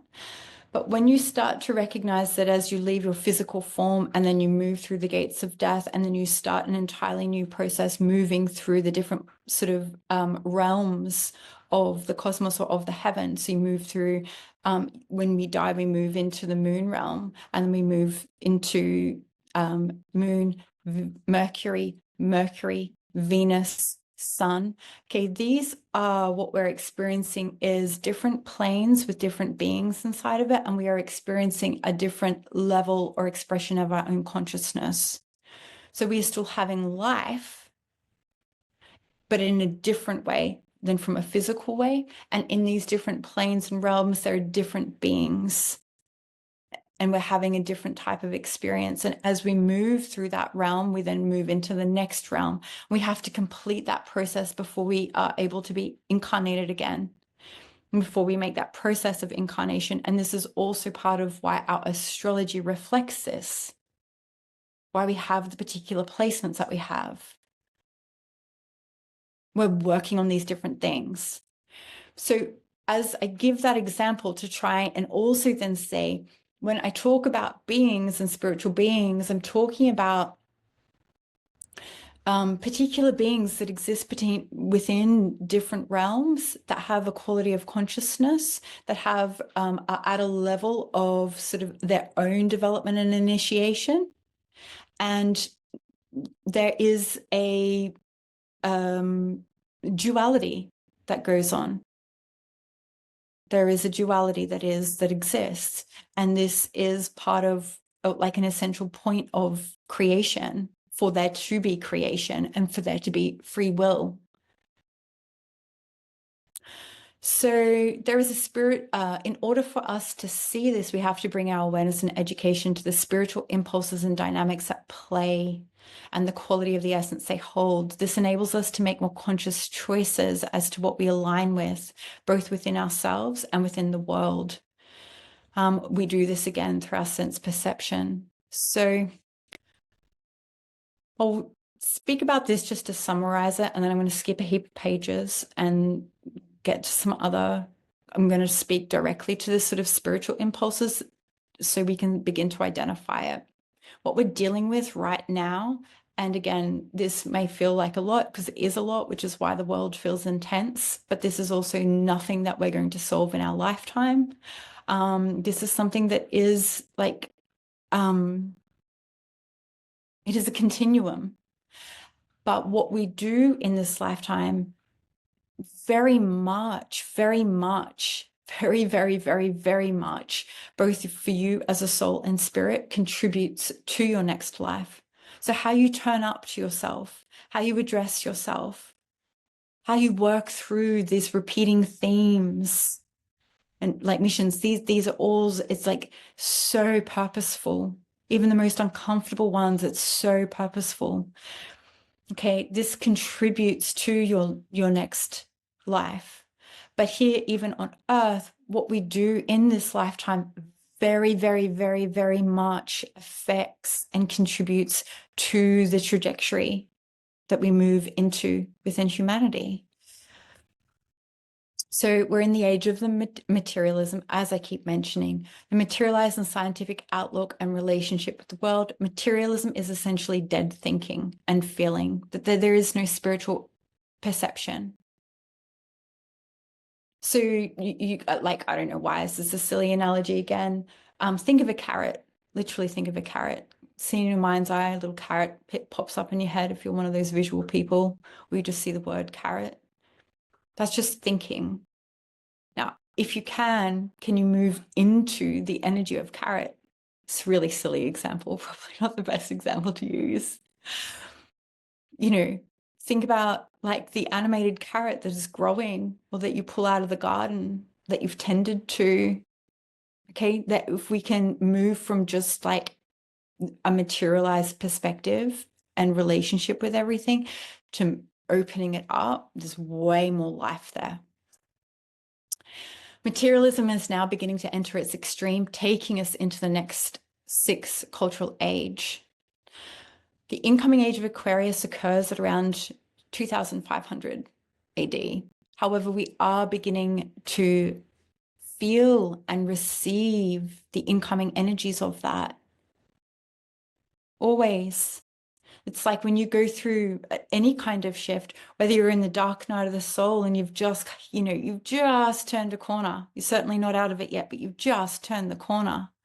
You're starting to sense what's calling you forward. Okay? It's not here right yet, but that thing is already working upon you. It's the same.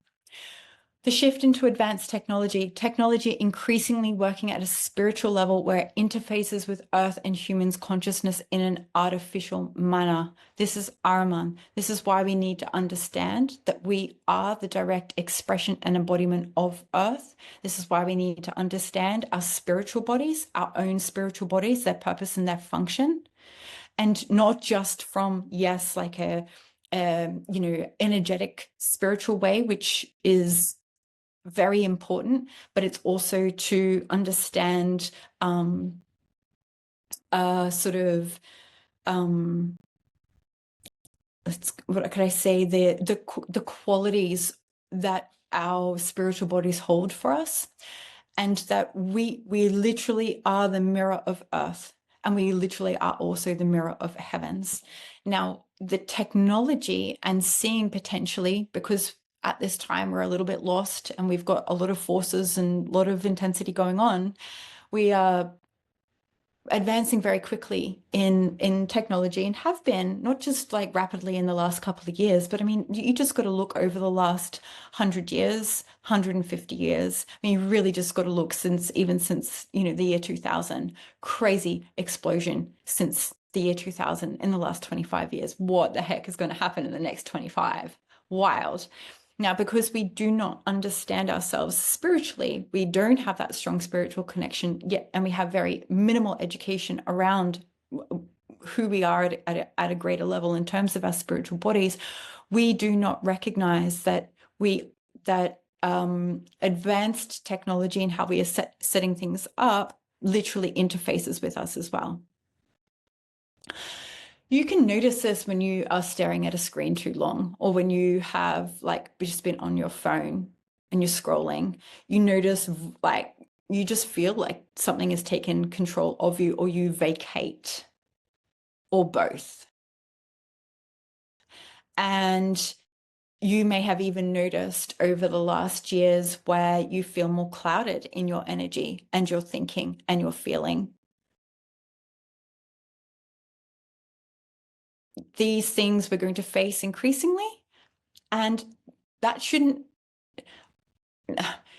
this is just, we have to be mindful not to move into a disempowered response in regards to it.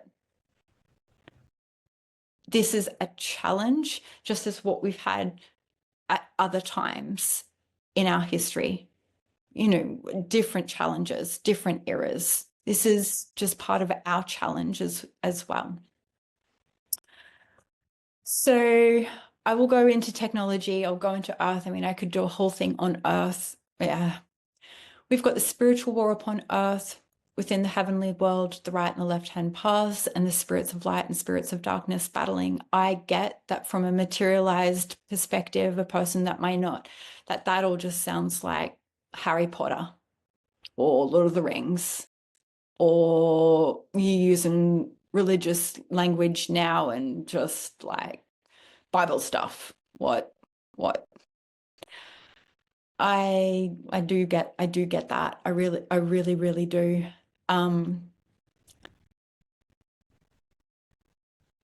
There is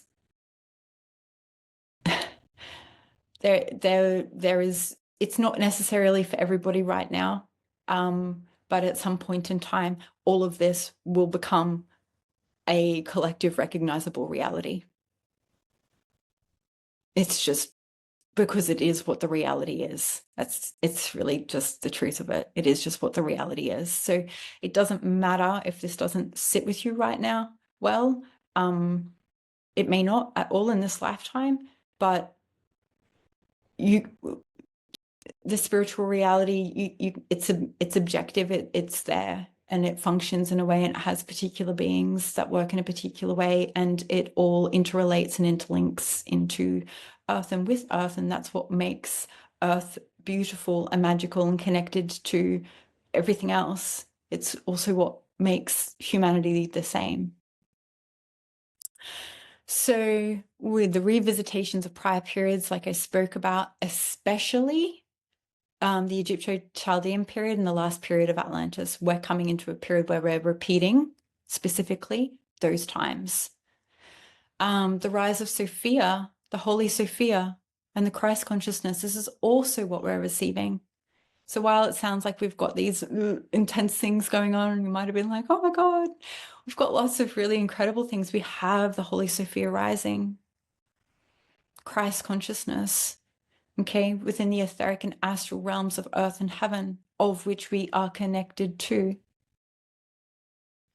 And we've got the archangels, which I'm not at all going to touch on today because that's just, I'm not even going to touch all of that. But we've got all these, everything, there's many cycles within cycles within cycles, and layers that overlap layers.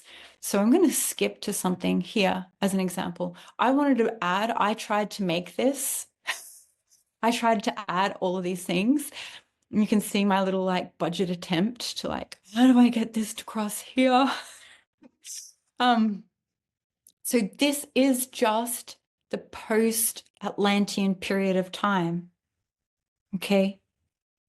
So we've got the first cultural epoch, which is India. And this is where, this is where we're still coming, like Earth was still like, as in having our consciousness, having our eye focused upon the material plane was still like foreign. This is what I'm really trying to get at here. We think right now that how we see the world, how we relate to the world, how we relate to ourselves, our consciousness right now it was exactly the same back then. It was hugely, significantly different. You only have to read about, texts of that time. They are trying to come down into their bodies, and they're seeing the world very differently. And we continue to evolve. We are continuing to come down into our physical form more and more and more through each one of these cultural epochs. And right now, we are here in the 5th post-Atlantean epoch. And you can see over here, if you can see, it's not very clear.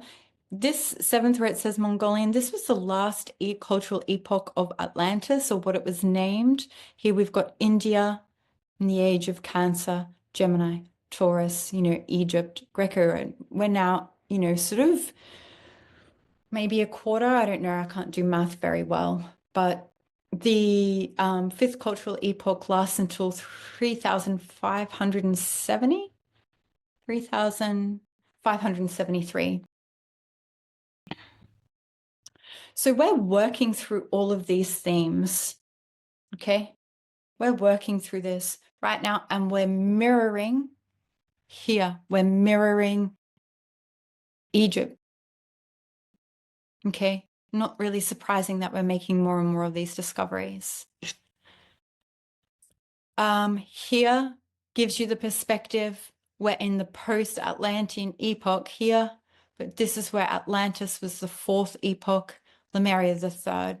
So this is the evolution of Earth, and Earth was in a different density, in a different state, okay? And then here is the 2 different models to understand the heavens through. This is the heliocentric, which places the sun at the center. And there was huge uproar when this came in, massive uproar within all of the mystics. And when the heliocentric model came in, not because it's incorrect, it's not incorrect, but it is through a materialized perspective, a scientific perspective. When we have Earth at the center, that is the appropriate way to interact with the heavens. And this is also what is reflected in our 7-year cycles. So Earth, we've got moon, Earth is enveloped in moon, Mercury envelopes moon and Earth, and they interpenetrate right down all the way into earth and then all the way into the human. It's not just like they stop at these edges, right? Like little babushka stacking dolls. No, it's like all the way down. But there is this enveloping. Whereas when we have the sun at the center, well, we're not on the sun, and then we're confused, like spiritually, what we're relating to. Is that making sense? Okay. Oh man. It's 11:30 and you guys have just been like had Lauren the freight train coming at you for 2 hours straight. And we have quite a bit more, which I mean, a lot of this I would skip over. Um, can we view it as, sorry, I'm just looking at these comments now. Can we view it as Christ consciousness, as they feel you have religion or Christ without the consciousness or the spiritual aspect? Yeah, I would love to do a whole video on Christ. It feels very vulnerable for me for so many different ways. Christ is an impulse. Look here. This is what I wanted to get to. So understanding Lucifer, Christ, and Aramana. Maybe I'll just keep going for those of you that want to stick with me. You can go through and read through the PDF that I will attach and send out. But maybe we'll just sort of wrap up. Well, it won't be a quick wrap up, but I'll try and make it as quick as I can. But understanding the spiritual impulses that are very, very noticeable in the world. Okay, and this will assist us. So esoteric Christianity allows us to understand the spiritual beings and their impulses within the world. I am like just skimming the surface today on this stuff, okay? Super skimming the surface. I'm introducing basically concepts, all right? As we come to understand these beings, we can understand their effect on us, both individually and collectively. This provides us with insight and clarity and empowers us to choose. It allows us to see ourselves and the world more clearly. It brings spiritual reality into the physical world, and it raises materiality upwards and gives it more depth. This opens your consciousness up from materialized scientific worldview to a spiritual worldview that includes materiality, allowing us to confront ourselves, heal, and transform, thus affecting the world. So Lucifer. Now, Lucifer, I'm not going to go into the story of Lucifer. I'm not going to go into any of that right now. I'm purely going to describe to you what the Luciferic impulse expression is. Now, again, like it is okay if your mind is going to like grapple with like, what, Lucifer, is this the devil? And then you see a little red devil, or is this, this image that you see? And then you're kind of like, wow, how does this one being completely, influence all of us? And like, I get it. But just, I want you to notice the impulse, okay, to notice it. Lucifer's about pleasure, addiction, fantasy, delusion, escapism, envy, jealousy, lust, or I wrote addiction twice. It's never sated.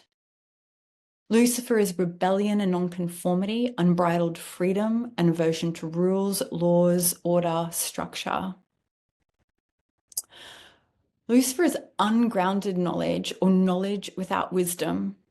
It's knowledge for knowledge's sake, knowledge without wisdom, it's knowledge without embodiment. It is to know everything, but you also don't really know what to do with it, in that it just is intellect based. Or it's imaginal. There is that other aspect. There's delusion and fantasy hugely linked with Lucifer. You can see this really strongly in lots of areas of life. Luciferic impulses overemphasis of subjective thinking and personal experiences, potentially obscuring truth. Mental instability, delusion, psychosis, psychic distortion, hugely.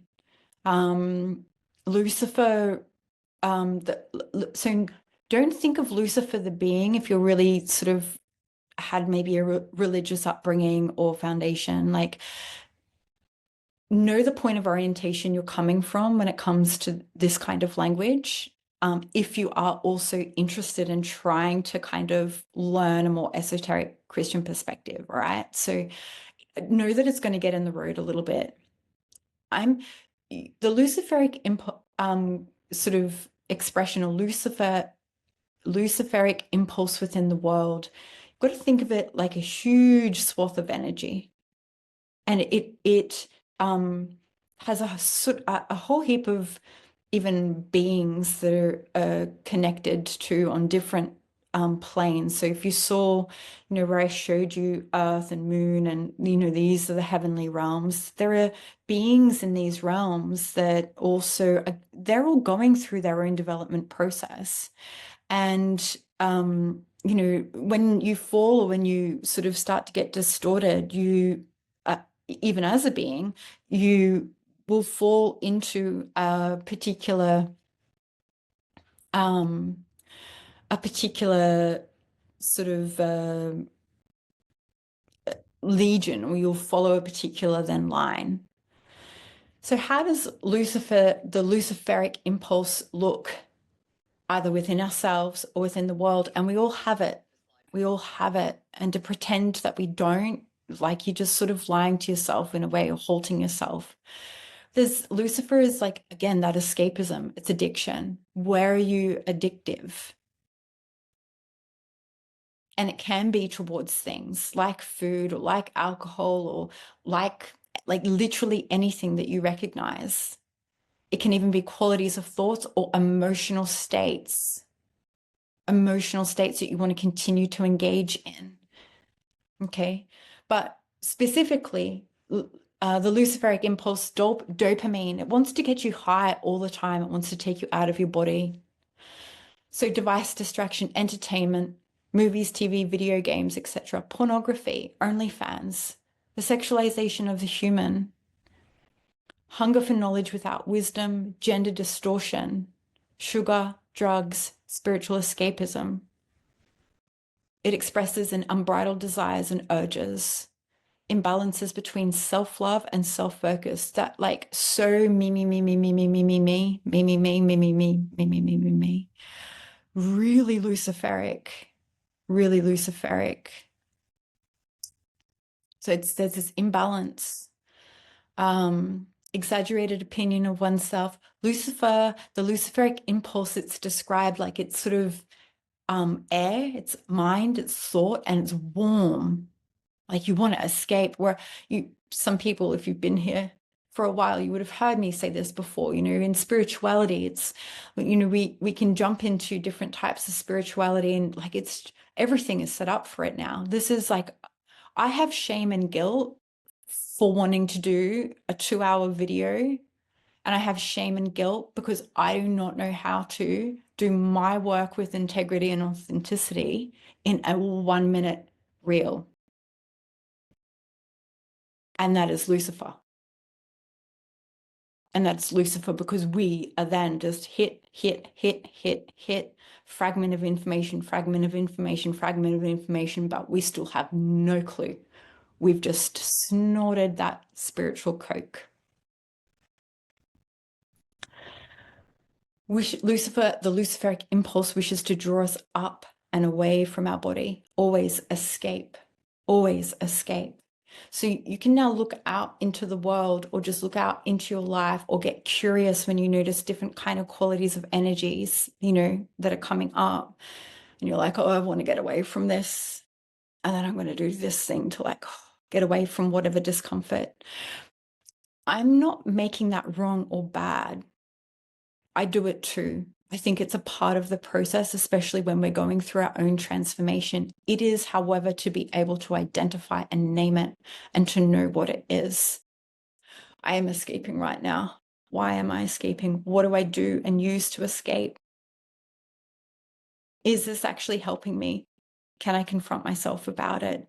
You know, you're slowly working with yourself. It's not to make yourself bad and wrong because you engage in particular things. It is just to understand it. Also, Lucifer is really connected to, or the Luciferic impulse, the Luciferic quality of energy is really distinctly linked to morals and emotional states, particular states.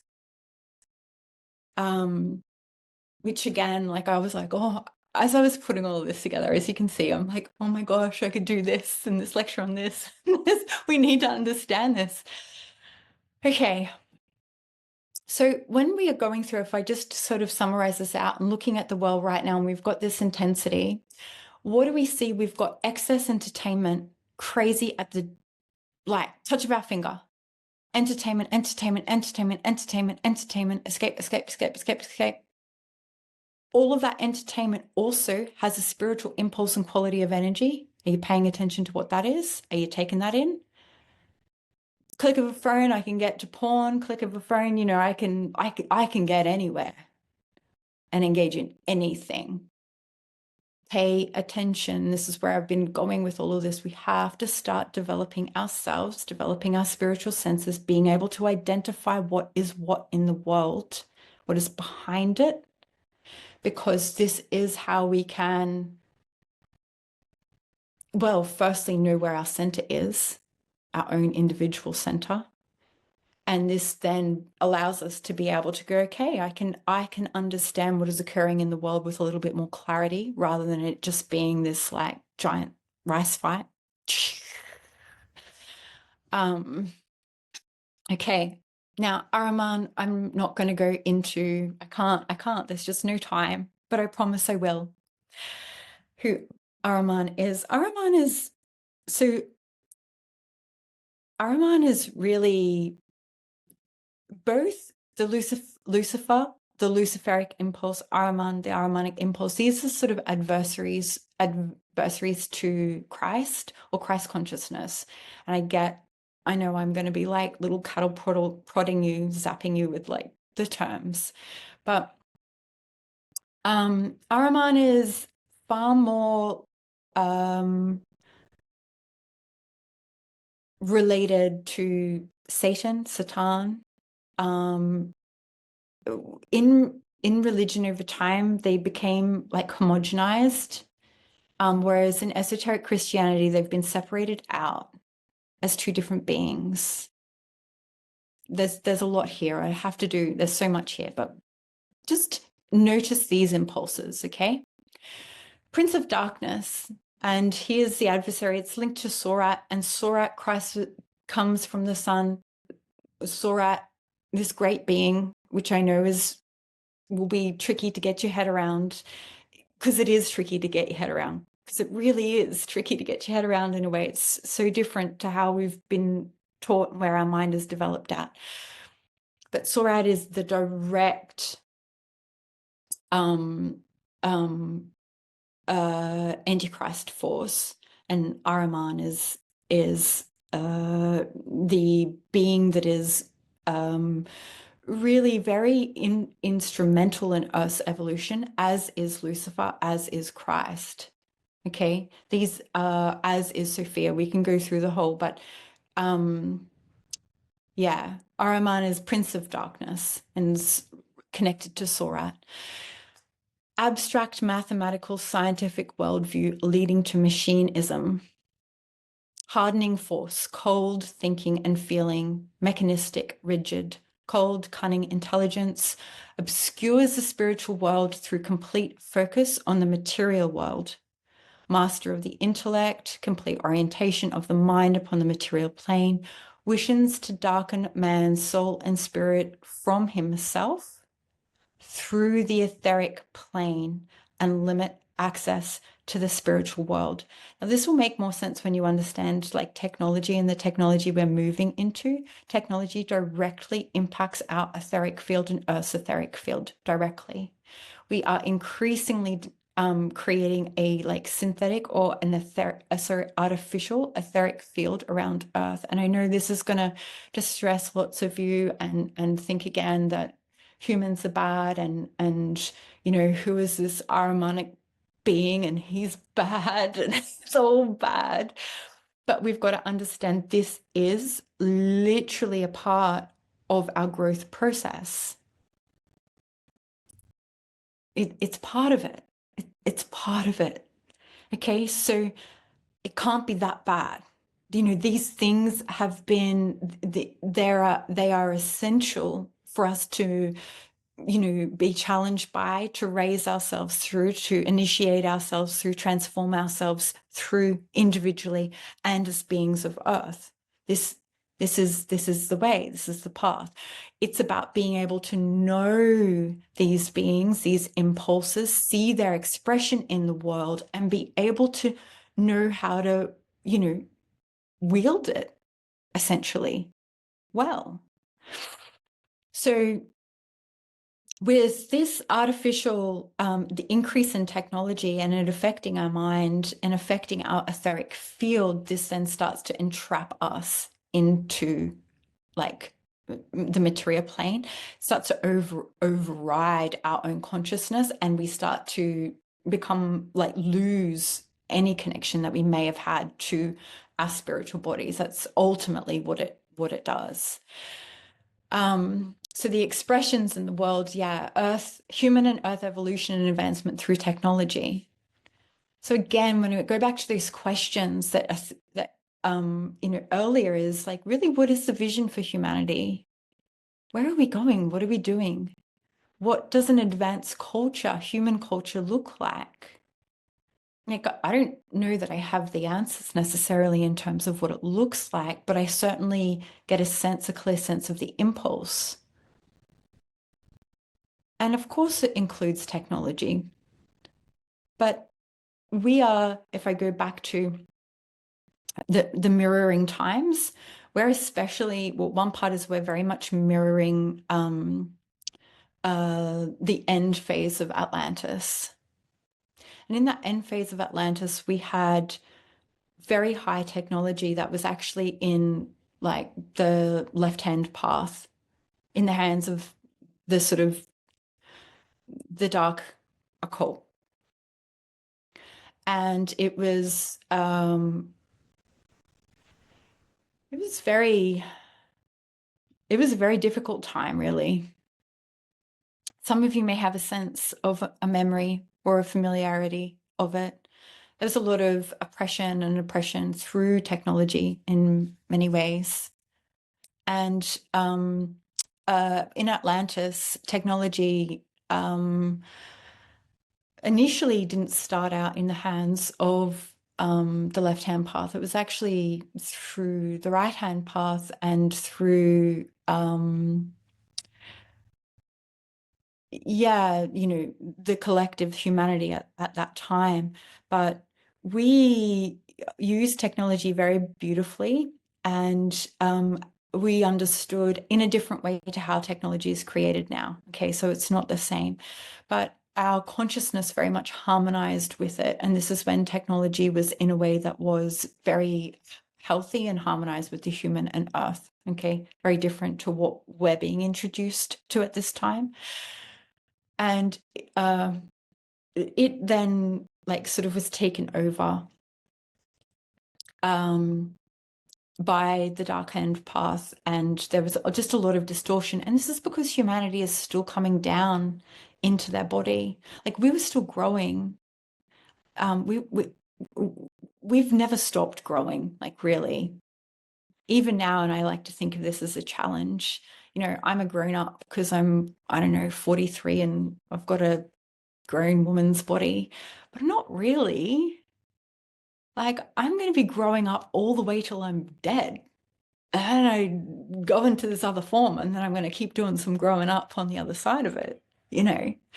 And so it's to understand, again, to try and like get your head around what I'm saying, is to go where in Atlantis we had this technology, very high technology that really synced with humanity and with earth and with the heavens, and it was very powerful and very beautiful.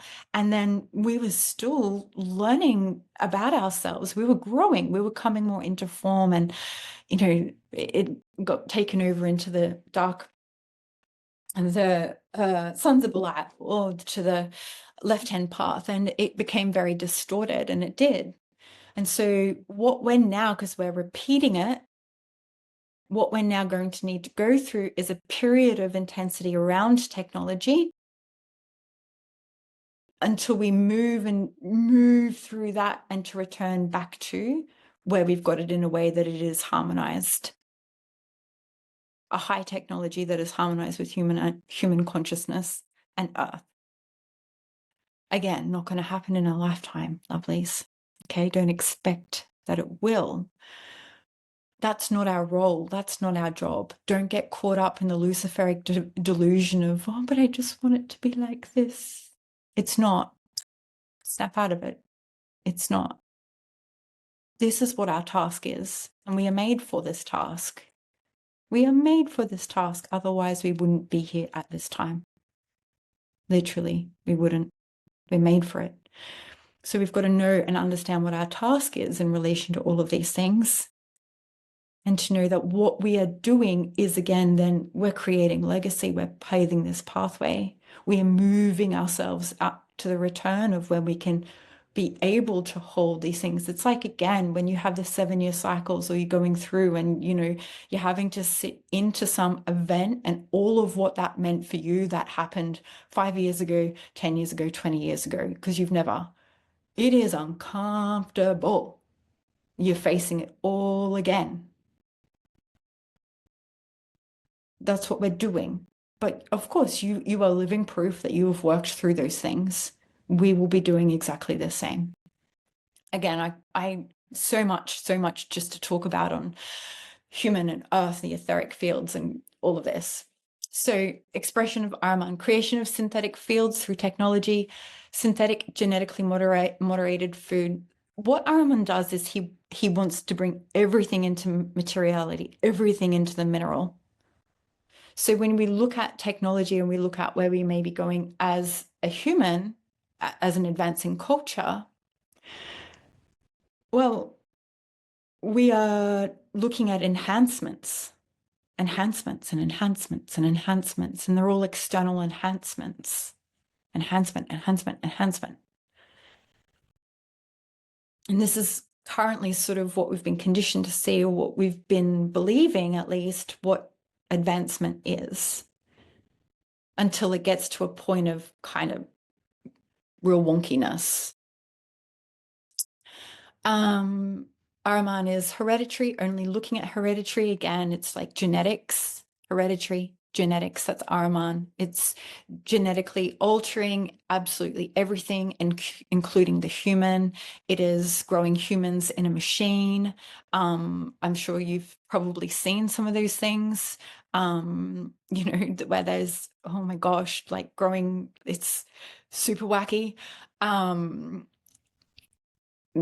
Yeah. Ahriman will take something that is a very a spiritual phenomenon, say even, for example, conception and birth, or gestation, pregnancy, which is a spiritual phenomenon, not just a physical phenomenon, and it will take it out of the body and then do it in a technological way, like growing a baby in a capsule, where you can play it from your phone while you're at work, opera music or language, and like all of this really like wacky stuff. I'm sorry. I mean, it's just really funny, because you're just like, whoa, where are we with this? But anyhow, Ahriman is cold, the cold hardening of the heart, inability to feel. It's sort of like the Matrix, where everything is like, escaping the Matrix. It's still, Ahriman is it's very technical, very, very technical. Convenience, immediate gratification without earned development. So as an example, like AI, and whether this moves increasingly into like enhancements in the body, advanced technology in the body, this is where we are sort of getting things when we have literally we have not earned it in any kind of way. So we don't really even know what to do with it ultimately, or how to use it appropriately. And not even that. With technology, what will happen is we will actually start to degrade our spiritual bodies because we will stop having our own individual creative ideas, our creative inspiration, be able to use our own imagination, be able to use our own intellect, be able to use our own inner inspiration and our unique, intelligence that is unique to us. We will essentially become machines, even if it is that we don't add anything to our body, but we will just have a very rigid machine-like mind and, operation of consciousness, automatic pilot kind of thing, where we're spoon-fed everything. They are the risks. Blurring the line between human and machine. We're seeing that already with AI, ChatGPT, hugely. We've got, chat AI, people, oh, it's just wild, like spiritual guidance coming through AI. They've got their like spiritual gurus. We've got people having relationships with AI. Like it's wild. It's wild. We will next minute be having, there'll be laws around whether we can marry our, I don't know, AI, cyber, whatever it is. And there'll be protests and riots around that. This is where things are going to get like potentially really distorted. I know that may sound really wild and crazy. I would not be surprised at all. In fact, yeah. We've also got, literal, roboticism. And in Atlantis, there were things Edgar Casey writes about it, which was the automatons. We've had already, robotic AI, beings that are not humans, and, they're automatons, robots like that have a that have a consciousness. I don't know that I would say they have a sentience, because and you have to be of God, of spirit, organic to have a sentience. I do not believe that AI is sentient at all. At all. That's rubbish. AI can compute at a very fast rate the data in which it can get access to or has access to. That's not sentience. That's not sentience. Can AI or can a robot with a level of like kind of consciousness or programming, can it house lower beings, entities? Hell yes. Yes. Yes. Can then that um you know robot creation, not human living thing, can that house entities, lower astral beings? 100%. And then it will have a level of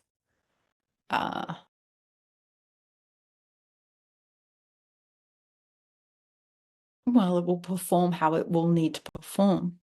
I mean, that's the case that already happens now. I mean, I can speak about I mean, you've probably noticed it on your phone. I know very much through gaming that entities travel through electricity. Aramonic entities, aramonic types of entities travel through electricity that enter people.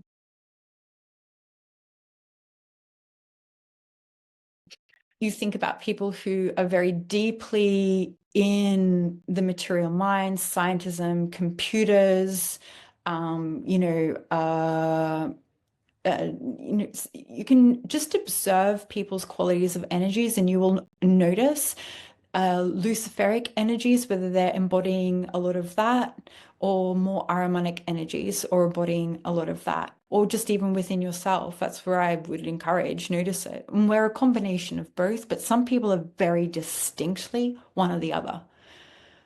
Elon Musk, man, crazy Ahrimanic. Look at that dude. Okay. So it's to notice these impulses in the world. And there are also legions of beings that follow underneath. And Ahriman and Lucifer work together in a way. Because where do we go and access our OnlyFans or whatever else, entertainment or whatever it is? We escape through technology. They work together. And what does that do? Disconnects us from our heart, disconnects us from our spirit. Okay, so Ahriman, chaos, disaster, suffering, confusion, death, destruction, war, nuclear weapons. Ahriman draws down, draws down, draws down. So to confront Ahriman, we have to recognize and know ourselves as a spiritual being. Sorry, if I go back here, I didn't read this. To confront Lucifer, we have to confront all the ways we seek to escape reality. And Lucifer he's just like sort of very alluring. He's very alluring and lots of justification, lots and lots and lots and lots and lots and lots of justification. Oh, well, you know, I did this, I can do that. Oh, it's, you know, like Lucifer's like sexy. Like he's like, I'm gonna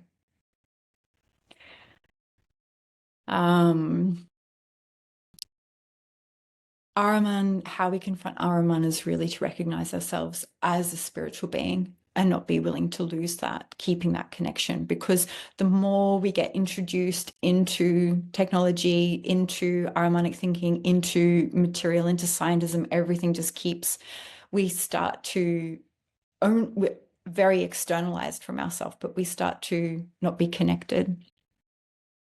And we become like machines. Oh man, guys, I won't go into Christ, but let me, and I know I should, and I know I should, and I feel really bad, but maybe we can start on Christ because I've kept you for a long time.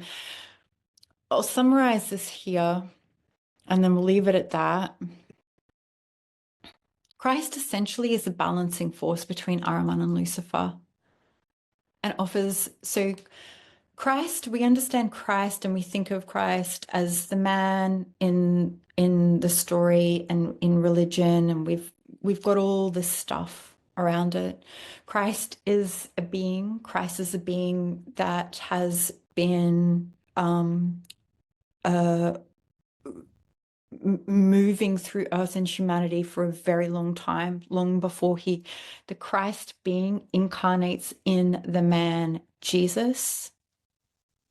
Okay, Jesus, the man, in terms of how his own like development in terms of the reincarnational journey of Jesus, to the point where he is able to hold the great Christ being.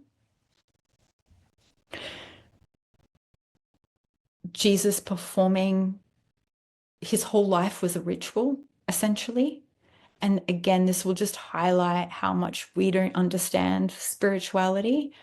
But his whole life was a ritual, and his crucifixion as a sacrifice, and how that transformed through him literally Earth's etheric field and astral field, and therefore transforms humanity because we are connected to Earth's etheric and astral body.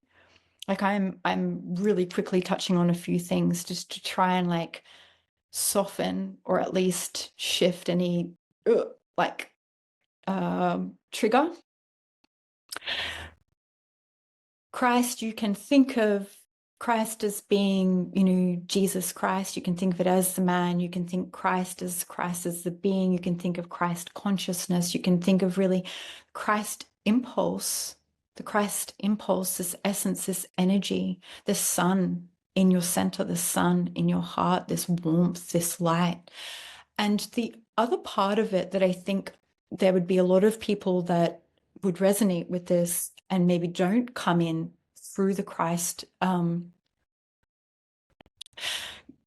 of entry point is actually Sophia.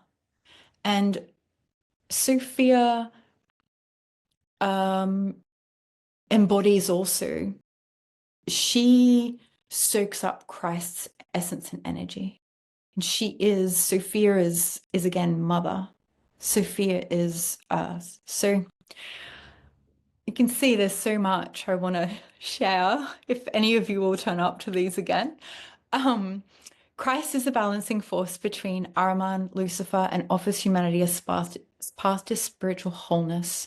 Lucifer confuses, overwhelms, and degrades the human consciousness through temptation, and sort of degrades it into an animal form. So again, and you can just look at OnlyFans or porn or alcohol or addiction in any kind of way. It's a form of escapism where then like a lustfulness or this addiction really just has you being motivated out of that thing, and that is where it's like that animalistic. Okay, and we don't rise up out of our lower centers, these lower urges. We're actually ruled by them and consumed by them. And yeah, these are ways in which this keeps us distracted in many regards. Ahriman entraps and degrades the human consciousness through deception into a machine or machine-like consciousness, where our own thinking, so even if we don't alter our physical body, but we now really only see everything through a limited perception, and increasingly have to rely on, say, AI, ChatGPT for our own thoughts and thinkings, where it also, it's not even ChatGPT, it's the automation of things in the world. I did write all this earlier in the pages that I sort of skipped over. But Ahriman is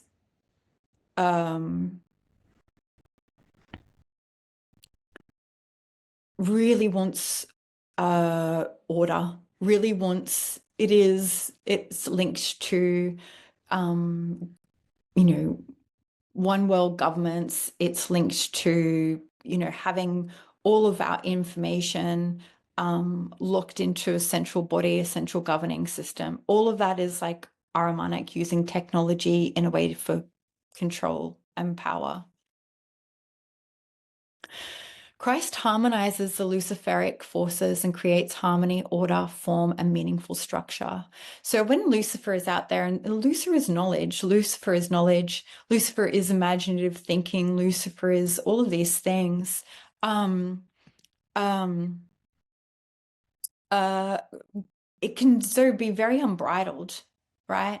And Christ in the center can create order from that and through that. And so, fantasy or delusion, or like when a person gets very excited by this new way of thinking, it's like that. And over time, it's like it's able to be integrated and harmonized and balanced, and then known what to do with it.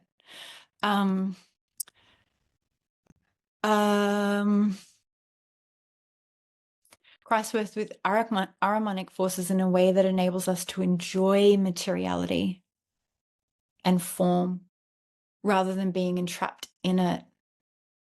Christ enables us to overcome materialism. And we are the fifth cultural epoch where we are now. If you can think of that little diagram, it's the age of materialism. And each one of those ages that came prior had its own particular theme and mission and task and development. And our consciousness was developing all the way through that to this point now, just like 0 to 7, 7 to 14, 14 to 21.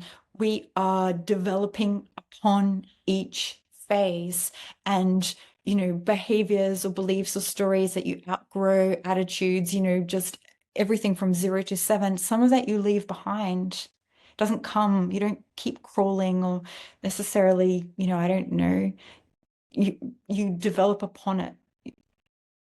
Same thing happens. Christ lifts us upwards, materially enabling us to see, lifts materially upwards.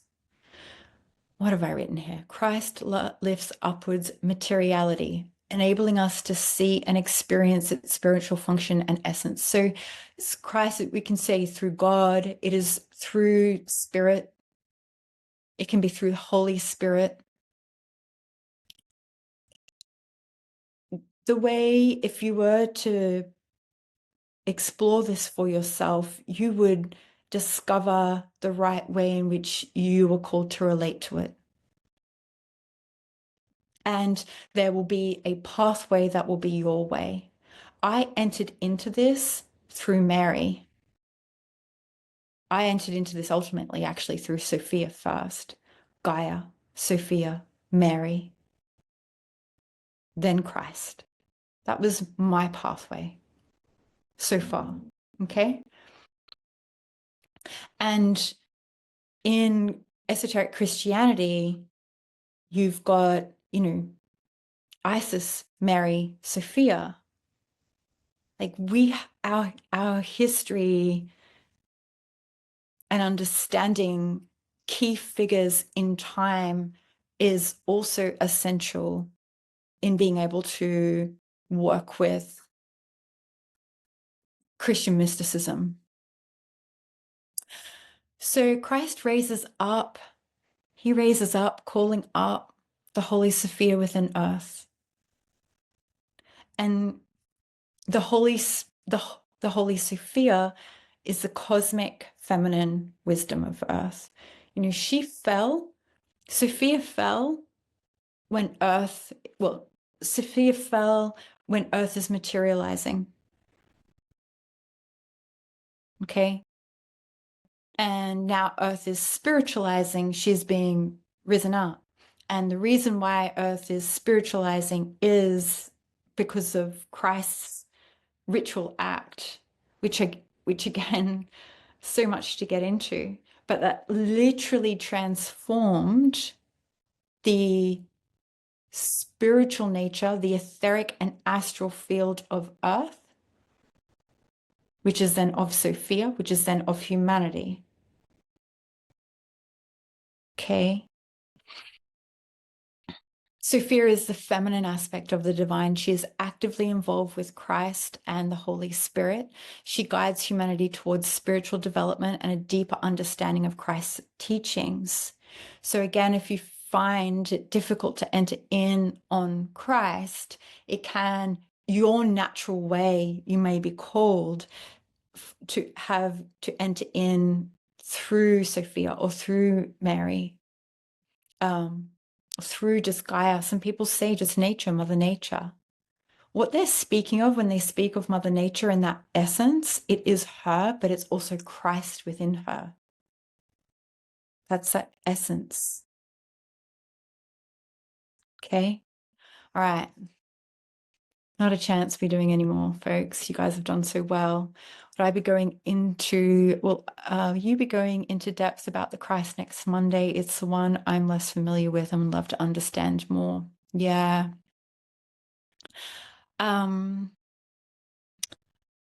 Yes, because I skipped over that part. So the answer of that, yes, I can go into the Christ a little bit more into that. And then we will finish off in, really, it's like, there wasn't too much more. We did all right. You guys did really well. I think there was about 4 pages more. How is everybody feeling? You guys have done super well. Thanks for lasting all this time with me. Where are you all at?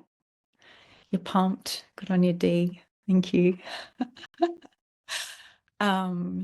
Please, if you have questions, or if there were particular areas that were like, I don't understand that, or what were you talking about here, please email me, or you can send it to me in message on Instagram. I am very genuinely interested.